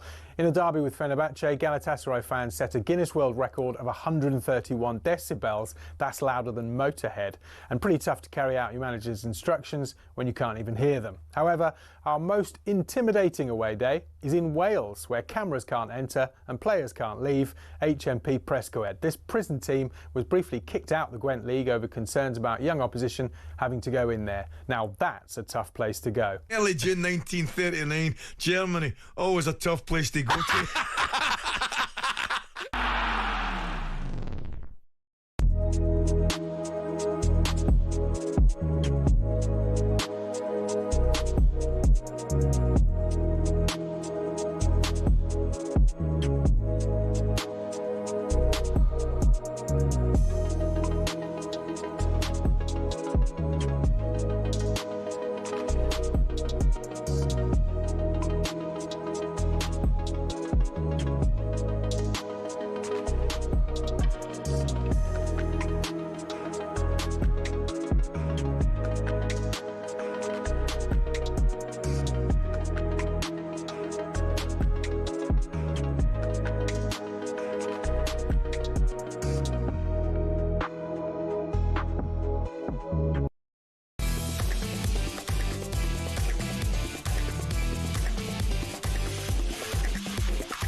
Yeah, good morning to you. Very nearly 8 minutes past 9 o'clock. Last day of September the 30th, Tuesday morning. This is talkSPORT Breakfast. Jeff Stelling Ally McCoist, our good friends at Arnold Clark, get the UK's best used car deals guaranteed. We touched on mental health a little bit, and I'm just going to read a little bit of a text from Jay. Jay, good morning to you. Jay's in Cambridge. Morning, Jay. And Jay, forgive me, I'm just going to pray-see this because Jay's been through a terrible time. He had a breakup. He ended up living on the streets. He lost his job. He tried to end it all. He was in hospital for 10 weeks. And he says, I'm now in a homeless shelter where I'm about to get rehoused. Hopefully, I'll get cleared to be able to drive again, and I'll take an HGV course. He said, I have talkSPORT on in my little room 24 hours a day. Sorry for the long message. Doesn't matter, Jay. No. Sorry for the long message, but thanks for helping save my life. I actually feel like you were in the room with me and we're all having a chat. And talkSPORT does more for mental health than anything or anyone ever has for me. So thanks again. Jay, look, I really appreciate that text. Really appreciate that text. And look, good luck, mate. Yep. Good luck. Keep us up to speed. Get your licence back. Keep us up to speed. Let us know how it goes. Yeah, get driving those trucks, HGV licence. He says, I'm going to restart my whole life at 52. Good for you, Good mate. luck to you, fella. Good for you. Absolutely. It's a lot of boys driving out in the, not just HGVs, delivery boys up and down the roads, whether A roads, motorways, always give us a mention. Yeah. Taxi drivers are the best, man. I mean, swear to I don't care where you're, Glasgow, London, all the taxi boys always get something to say to us. They're magic. Brilliant, Jay, that you're getting things back on track. We are so pleased, mate. Now, 10 years after winning his third Premier League title with Chelsea, Jose Mourinho returns to Stamford Bridge tonight, not wearing the blue of Chelsea, of course, but with Benfica these days. Jose's got a couple of wins and a draw from his first 3 games in charge of Benfica, and the great man had this to say about winning at Chelsea. Chelsea is a winning machine that had in the past 2 or 3 years a moment without trophies. But Chelsea won something before my time, and then we start winning, and then my team kept winning, and then transformation, new teams, new coaches, more trophies, European trophies, the biggest one of them, the Champions League. So Chelsea is a winning machine. You know, I'm the biggest one until somebody wins for. Look, let's get more on this from a man who won 2 Premier League titles under the stewardship of Jose. Robert Huth joins us now. Morning, Robert. Morning, Robert. How are you? Good. How are you, boy? Yeah, very well, thanks, mate. Hey, Robert, when Jose goes back to Chelsea, what do you think he'll make of their defence at the moment? I think it's a good time for Benfica to play him now. A couple of losses under their belt now, so he'll be looking to exploit the weakness over there. The defence does give you mistakes, and he'll be looking forward to exploiting that tonight, I think. It's amazing, Robert. Jeff and I were speaking about it earlier. We think, particularly centre of defence and question marks over the goalkeeper. And Jose, as we know, is a very, very clever man. Has Chelsea's inconsistency this season surprised? I mean, obviously they did really well in America, winning the cup there. But has their inconsistency surprised you, or are you still giving them a little bit of scope because they're a relatively young side?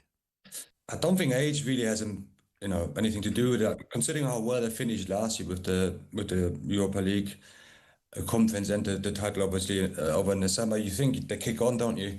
But what we couldn't predict was the injuries or how this effect is going to have playing over the summer, and I think it's had a bit to play in that.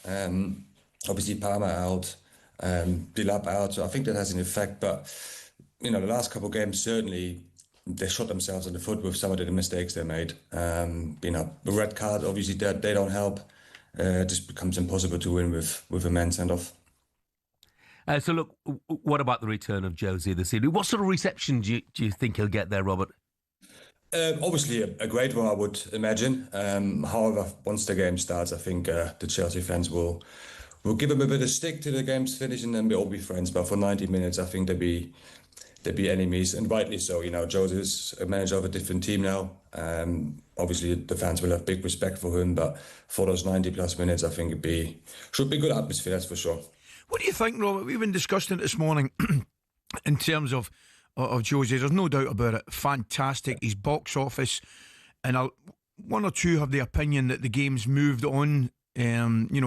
So much to the effect that they probably think he's had his time at a massive club. And by that I mean potential Champions League winning clubs. Where do you stand on that one?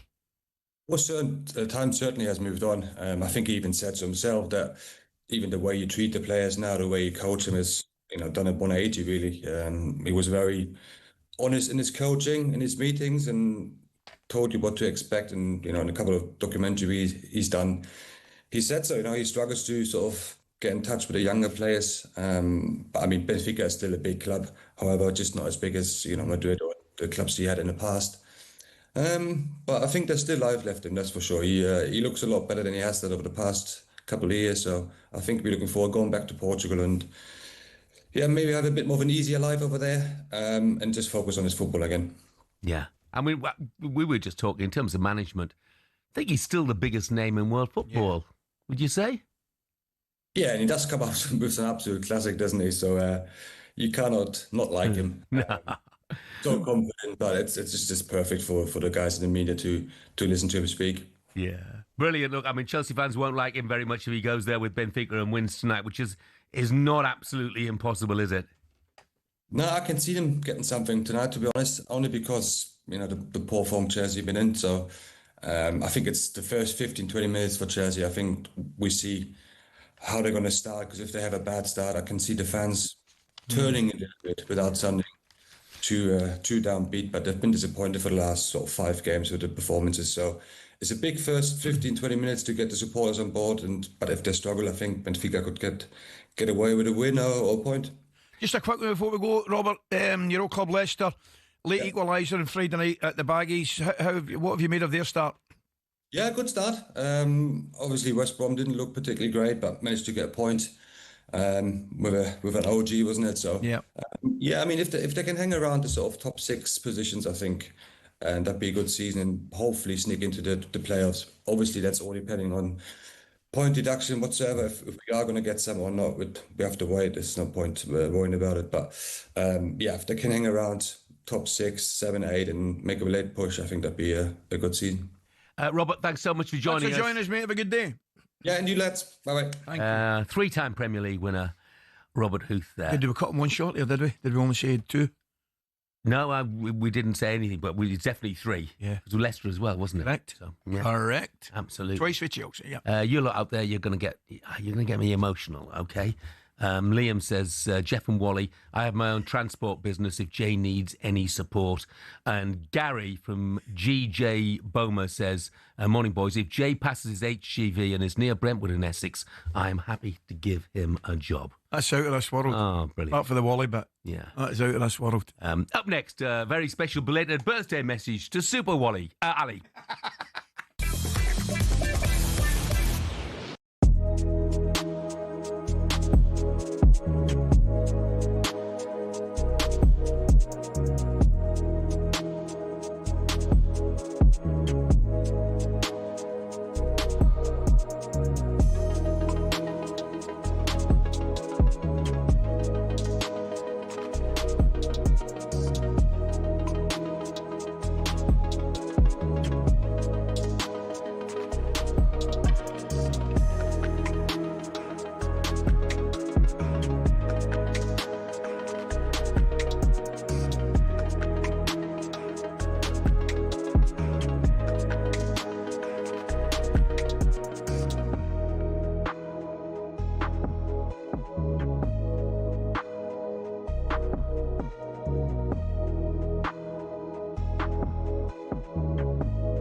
Very good morning to you. This is talkSPORT Breakfast on Clock. Get the UK's best used car deals guaranteed.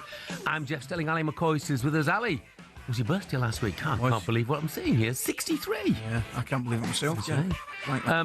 You received a whole host of birthday messages from different stars. There's one more coming up there. I think you'll like this one.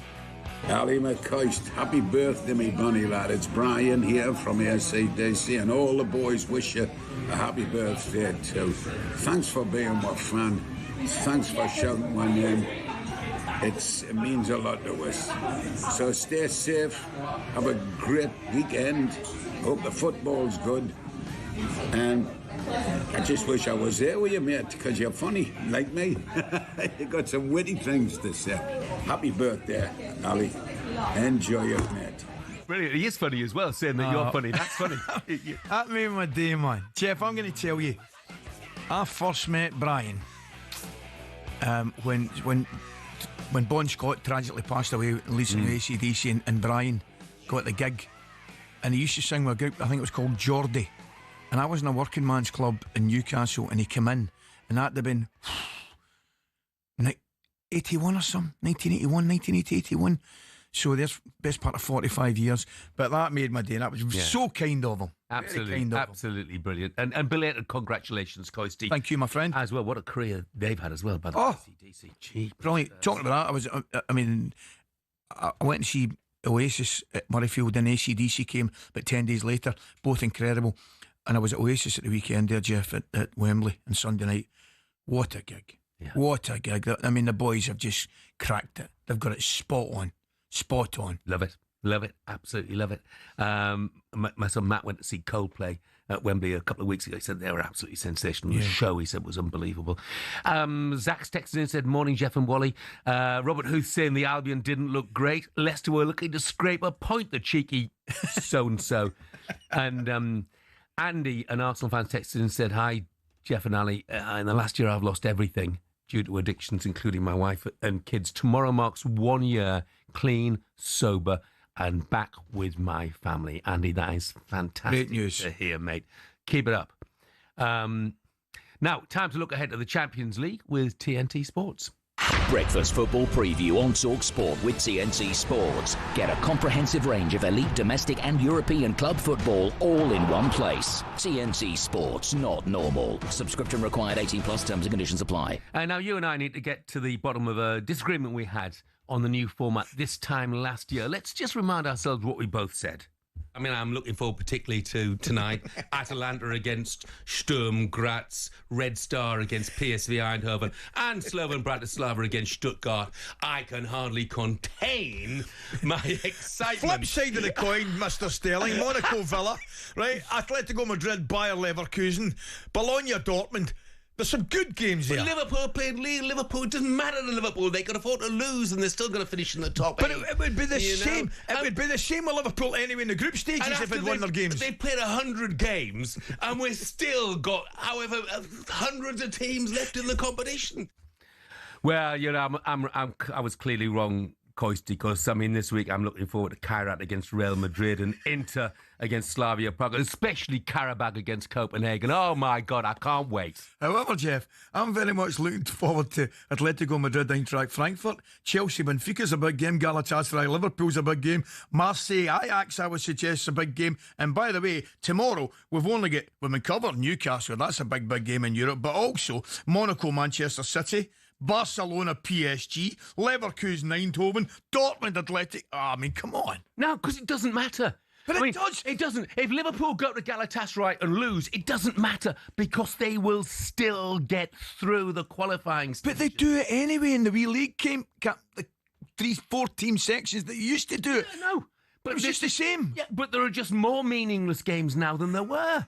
But do we want to see... Yeah, but there might be more meaningless games, but there's more good games as well. Yeah, how many goals will Bayern Munich score at Paphos tonight? How many? It's pointless, meaningless. But you're still going to get those games anyway in the tournament, is my point. You're still going to get those games, but you're not going to get a Barcelona PSV early in the tournament. You wouldn't get those games if sides like Paphos weren't in or Karabakh weren't in. Well, that's a different if conversation. There weren't as many teams. That's a different conversation. Let's get back to a Champions League of manageable proportions where more games count. I mean, we had a case where when we were in groups then, top two went through the next phase, and the third place side went to the Europa League, which meant that most matches did have something on it. Yeah. Well, who can forget the drama in the last qualifying game when I think PSG had to win. They had the eventual winners of the tournament. I think had to win the last game. Yeah. I mean, you can't get drama like that. That's unbelievable. Yeah, thank God we had a dramatic game after the 300 or whatever it was that were being played. It's not for me. I don't enjoy it. I mean, I really don't enjoy it at all. However, when I look, for instance, tonight, I mentioned, Liverpool going to Galatasaray. That's a tough game for them. Of course it is. And bear in mind that they've got, Chelsea, they're coming off the back of a defeat at Crystal Palace, and then they've got Chelsea away at the weekend as well. And I almost wonder if Arnie sort of be tempted. I'm not trying to rub it in, but will he be tempted to arrest one or two simply because he knows that even if they lose in Turkey, that's not the be-all and end-all as far as the Champions League? I think he's well within his rights to do that, Jeff, because that's why he's went out and spent all the money on Wirtz, Kerkez, Frimpong, all these guys. That's why he's done that, exactly to give him the opportunity. If he needs to do it, or he feels he has to do it, then he'll do it. There's not too many clubs can do that are in a position of Liverpool's strength, although we have spoken about some of the squads nowadays are absolutely massive, but they have to be. If you're going to compete on all fronts, which Liverpool clearly are, they have to have a squad of that size. Yeah. By the way, Real Madrid, it's probably just as well they're going as far as Kairat. What they're doing they got? Oh, 5-2. You see it? I watched it. I didn't watch it, but I couldn't believe the score. He does well with his teams, doesn't he, Simeone? Oh. I mean, I was at the game at Anfield, 2-0 after, whatever it was, 20 minutes, and it looked as though it was going to be anything. It looked to have been 5-6, and his teams just dig in. Yeah. They dig in, but they've also got a good bit of quality on their side as well that can get them back in. Whether it's Griezmann and Gallagher played well and Alvarez through the middle, they are a good side. They're one of these sides that probably just go under the radar a little bit because of the size of Real Madrid and Barcelona. Yeah. They're a good team. There's probably an element of the fear factor there. You don't want to go back into that dressing room and face up to Simeone if you haven't performed. Oh, I know. That is for sure. I know. Stream over 185 UEFA Champions League matches and every match of the Europa League and the Conference League live with TNT Sport on Discovery Plus, or watch TNT Sports channels on EE, Sky and Virgin Media. Breakfast football preview on talkSPORT with TNT Sports. Get a comprehensive range of elite domestic and European club football all in one place. TNT Sports, not normal. Subscription required. 18 plus. Terms and conditions apply.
Corinthian Casuals are a team in the Combined Counties League Premier Division South. Despite that, they're one of the most important clubs in world football. Here's why.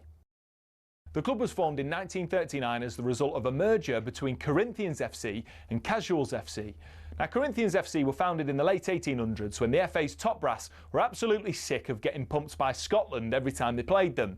As a result, Nicholas Lane Jackson set up an amateur side which would bring in the best players who could all play for the national side. And it worked. It wasn't long before England were dominating the international fixtures they played, and it was largely down to Corinthians. In fact, in 1894 and 1895, they played consecutive games where Corinthians provided the entire England 11. But the thing is, the players refused to play professional football. They didn't believe in it. They wanted to spread the values of sportsmanship, competition, and played for the love of the game. It also helped most of the players were Oxbridge graduates who didn't need the money, but instead of entering league and cup competitions, they played exhibition football and toured the world, bringing the beautiful game with them.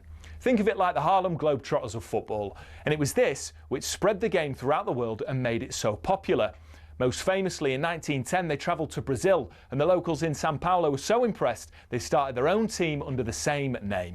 Yes, the same Corinthians who won the FIFA Club World Cup in 2021, one of the biggest clubs in Brazil.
Good morning, 9:34. This is talkSPORT Breakfast with me, Jeff Stelling Ally McCoist, and Arnold Clark. Get £750 off any used electric car or home charger. Champions League divided people. I think there's no question about that. David, for instance, says, Jeff, money is king. It's all about making money. We're going to see that in the World Cup, aren't we? Where they've been talking about expanding it to 64 teams, which is simply ludicrous. Madness. Yeah, it's madness. Yeah. Absolutely madness. However, it is split, but I think the majority agree with me, Jeff. If you count them up, it looks as though I'm slightly winning on balance here with it. Look at his face. Yeah, but you can only count the single figures. Just for the listeners' benefit there, if you saw the look I got from my mate on my right-hand side there. And meanwhile, Stuart's got he's got his priorities right. Well done, Stuart. He says, boys, don't worry about the Champions League or the Ryder Cup or the Premier League. This Saturday, all eyes on the biggest sporting story of all time. Mjolby take on IF Alsberg. The big one. And the title could be in the bag. Yeah, if they win and Hammarby lose, then that's it, the title. And it is some story. Yeah, Mjolby is a village in southern Sweden. It has around 1,300 inhabitants. You'll be surprised to know they have never won the Swedish title before, but they are absolutely on the brink. It is an amazing story. Now then, talking of amazing stories, what an amazing story it was at Bethpage Black at the weekend. I mean, obviously, the abuse has caught a lot of the headlines, but it's just worth pointing out that shouldn't take any of the gloss out of the performance of the European side, which was absolutely magnificent, particularly over the first couple of days. Rory McIlroy targeted throughout. America Ryder Cup legend Tom Watson, who played in multiple Ryder Cups as well as captaining in 2014. He's apologised to the European team for the behaviour of the American fans. He added he was ashamed of what happened, and rightly so. And Tom is one of the game's good guys. Correct. Of that, there is no question at all. But it was shameful. But in some respects, I think even greater credit to the Europeans. You know, I know the Americans pushed them hard in the last day, but it's over 3 days. It's a 3-day event. Even more credit to the Europeans that they overcame some fine golfers and the vitriol that was being thrown at them throughout those 3 days. What do you think, Coisey? Sorry, I was dreaming there. I was writing down some questions for Oliver. I'll tell you what I think, mate. I think the venue had a lot to do with it as well. You know, they clearly, I don't think it was a surprise, Jeff, right, at the behaviour of some of the Americans, because do you know why? It was predicted. I mean, Luke Donald and the backroom staff were giving the players headphones to listen to about getting stick from the fans and getting heckled. So, is it any real surprise that we got what we did? Is it sad? Yes. Is it pathetic? Yes. Is it wrong? Yes. But is it a surprise? So could we not have, or could the Americans not have prepared better in the eventuality of this happening? I mean, an extreme, clearly alcohol gets taken and people get rowdy with alcohol. Could there have been a bigger police presence? Could there have been a bigger security presence? Because effectively, it is 100% unacceptable what we saw at the weekend, Yeah. Yeah, it really is. But I'm not sure what the answer is, you know, because do we want to see our golf courses lined with state police? I mean, they have to be called. No, you're right. And at 6 o'clock, you and I spoke about it. We showed them how to play golf at the weekend. And I can guarantee you, in Ireland, in a couple of years' time, we'll also show them how to watch golf. Yeah. I was very disappointed in Keegan Bradley. Really bitterly. I lost a lot of respect for him when he described the American spectators as showing passion. They didn't show passion, you know. Some of them did, but some of them went way over the top. They were abusive. Well, the ones who are showing passion and love their golf, tell the others, stop the other. We talk about it at football, saying, if you know somebody who's abusing somebody else, you know, report them to the authorities. Do that as well in the golf. See, I think as well, and I might be wrong, and you're the very man to tell me if I'm wrong. I think if that kind of thing happened here at the golf, I actually think our fans would police it themselves. Yeah, I really do. Yeah, I do. I really do. Because I think our fans, generally speaking, you know, love their golf and are appreciative of their golf, but respect the game a lot more than they do. When I say they, I mean some of them, the guys that we saw at the weekend there, man. Because the incident I saw as well, I think Rory's wife get hit with somebody threw beer or whatever it was. It's just, I mean, that's just unbelievable, isn't it? It's just disgraceful, you know.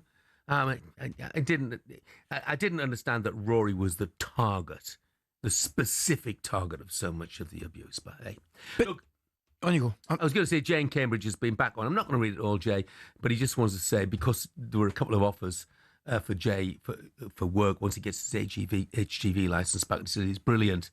It's brilliant with the listeners. I feel like we're all one big family. Thank you for making me feel like I've got some friends again. Stop it, Jay. You're going to make me cry. Fantastic. That's fantastic. It's absolutely brilliant.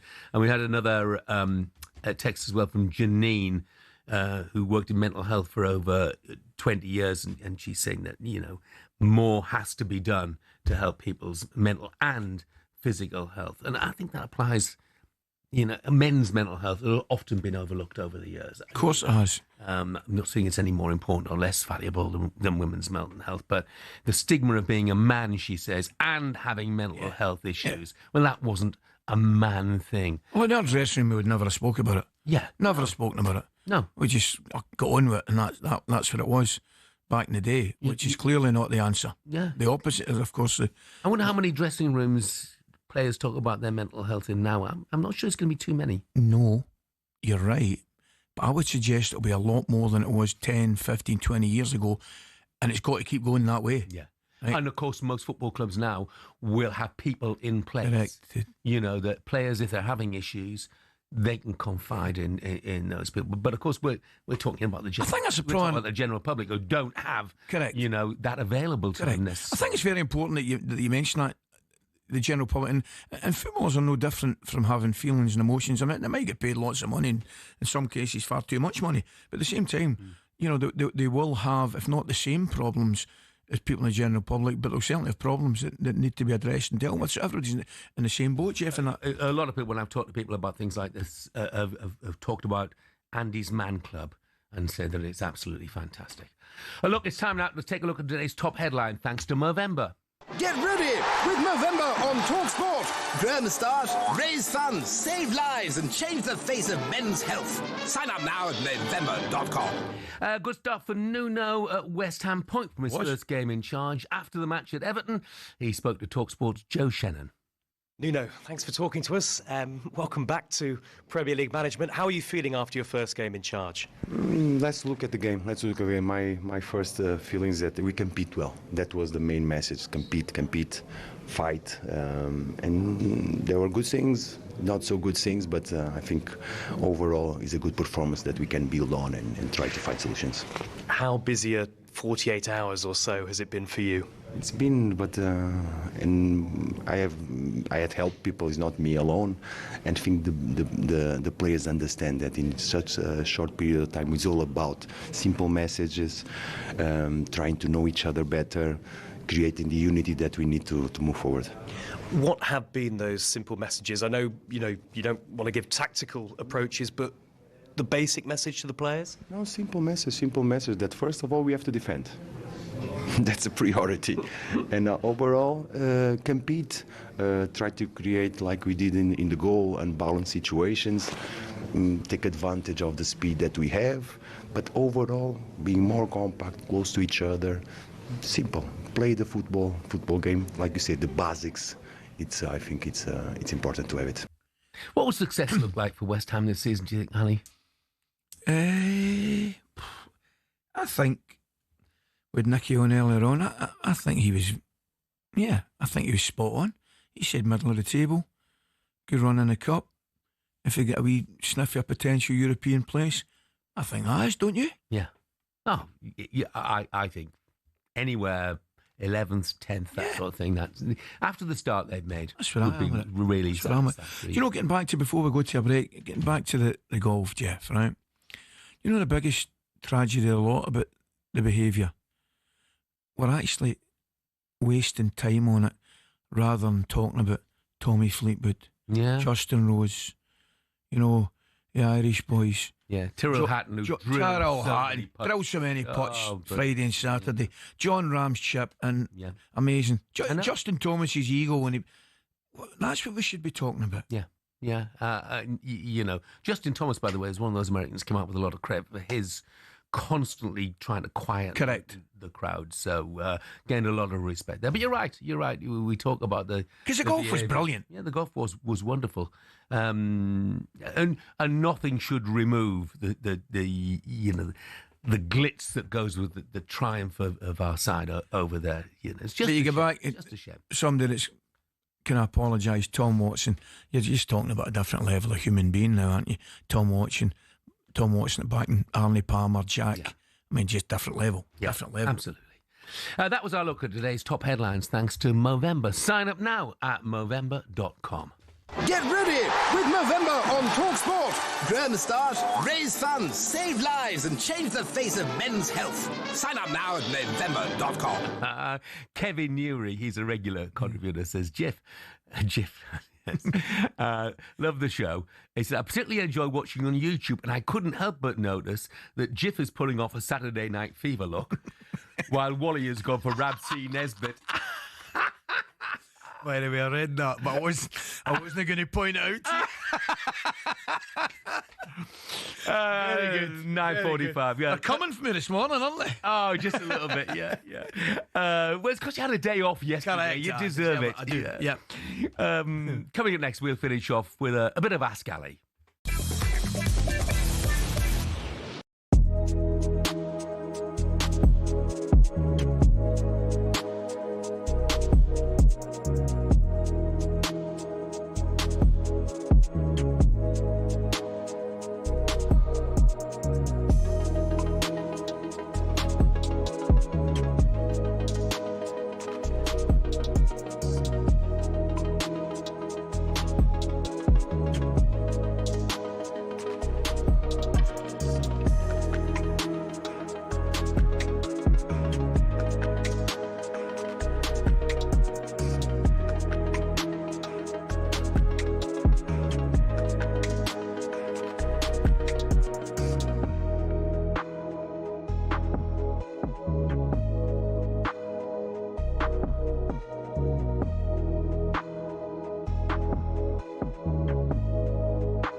Good morning, 9:50. This is talkSPORT Breakfast. I'm Jeff Stelling Ally McCoist is with us. Ash, a Newcastle fan, is a regular contributor as well. Says, as someone who battles anxiety and depression, it's heartwarming to see people helping those who are suffering and are on their way back. To those who feel they are alone, you are not. Thank you, Ash. Yeah, we like to think we're a sort of talkSPORT family, and this morning has shown it to a good degree as well. It's wonderful to hear the offers of help for those who are going through difficult times at the moment. Right, it is time for a bit of this. Ask me. Back to McCoist. The goal's been coming, but it's supplied once again by Ali McCoist. Chop, chop, chop, chop. I just used to chop it back over the net. Hi there, it's Sean Dyche here. You're listening to the Alan Brazil Sports Breakfast Show. Can't it be a bit AC/DC, man? But the football ground, it's pardon me. I'm saying a mongoose. Yeah, but it's a mongoose-like creature. It might be the mongoose, in fact. Marvellous! You've got no idea. I used to be quite well respected in footballing circles. So ask me. Yeah, it's time for Ask Ali, where we're going to put Ali to the test with some the toughest questions around. Actually, Coisting, they're not that tough. I'll make them tough. I'm going to start with Liverpool. Hugo Ekitike has apologised for his red card last week against Southampton, which saw him miss Saturday's defeat to Crystal Palace. I think that wasn't smart. Obviously, I punished myself alone, I would say. So I felt a bit disappointed to watch the boys from home the last Saturday. But as I said, I apologize to everybody already, to all my teammates. That kind of thing won't happen again. And I just move on now. I'm just looking forward to play and just focus on football. Look, it was a daft thing to do. Yes. Under the current circumstances. Yes. I've got to ask, though, is it time that we removed the rule, the law, that's saying that taking a shirt off gets a yellow card? I would remove it if it's done just to celebrate. Where I do think the powers that be have got a point. I mean, with great respect, if you take a shirt off and somebody's trying to pulverise a political message down my throat, I'm not interested in that at all. Right? There's a place for that, and I don't think it's on the football field. But if you're celebrating and you get excited, you want to take your shirt off. I mean, it's probably the only sport where you do get punished for over celebrating. Yeah. You know what I mean? So in that respect, yes. I mean, he had no messages on, did he? Just no, absolutely.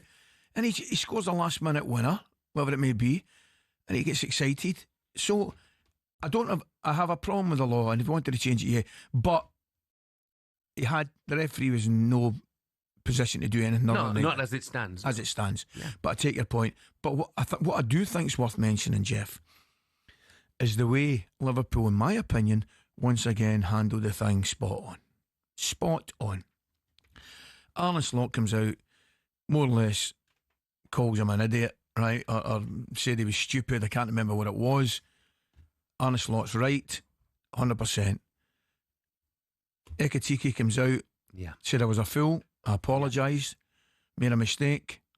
Absolutely correct what he did. Again, I just think Liverpool handled it brilliantly as well. And Slot's like, look, he made a mistake. We all made a mistake. He was daft, he was foolish, he was stupid. He served his punishment. It's punished us as well, but let's move on. Yeah. Young man, made a mistake. Yeah. Move on. Absolutely correct.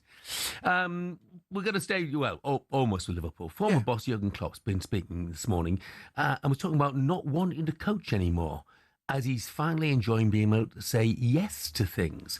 He mentioned that he only went to 2 weddings in the last 25 years, and one of them was his own. Does being a football manager, you've done it, does it completely take up all of your time? What sort of? I'm just thinking he should probably have swerved that one as well. No, I'm only joking. Yes, and I'll tell you a story, Jeff. 3 Scottish managers, right, of outstanding class and ability. Sir Alex, Walter Smith, and wee Jim McLean, right? Every one of them said to me when I was sounding them out for advice, they all had a tinge of regret about not being able to spend more time with the family. Because they're human, right? Now, the job is, as we know, 24/7, and you have to make so many sacrifices that it is only natural that you'll have a tinge of regret about some of the things you miss. Clearly, if things are going well, some might say the benefits, will far outweigh the negatives. But from a family point of view in particular, you don't underestimate the loss that a lot of people have, and not just in football, but making sacrifices to their job. I'm sure it's very, very. It's like it's very difficult to step away from a job like football management, though, isn't it? Oh yeah, I mean, it's a drug. The best way to look at it is just look how quickly they go back in. After they lose their job, that'll tell you exactly. I mean, it's in many ways, it's slightly refreshing to hear Jurgen Klopp say what he said, because it's impossible to argue with him, right? He has got his life back. He's got a normal life back now. Whereas, when you're a Liverpool manager or a manager of any football club, particularly big football clubs, your life is dominated and dictated by the surroundings of your profession.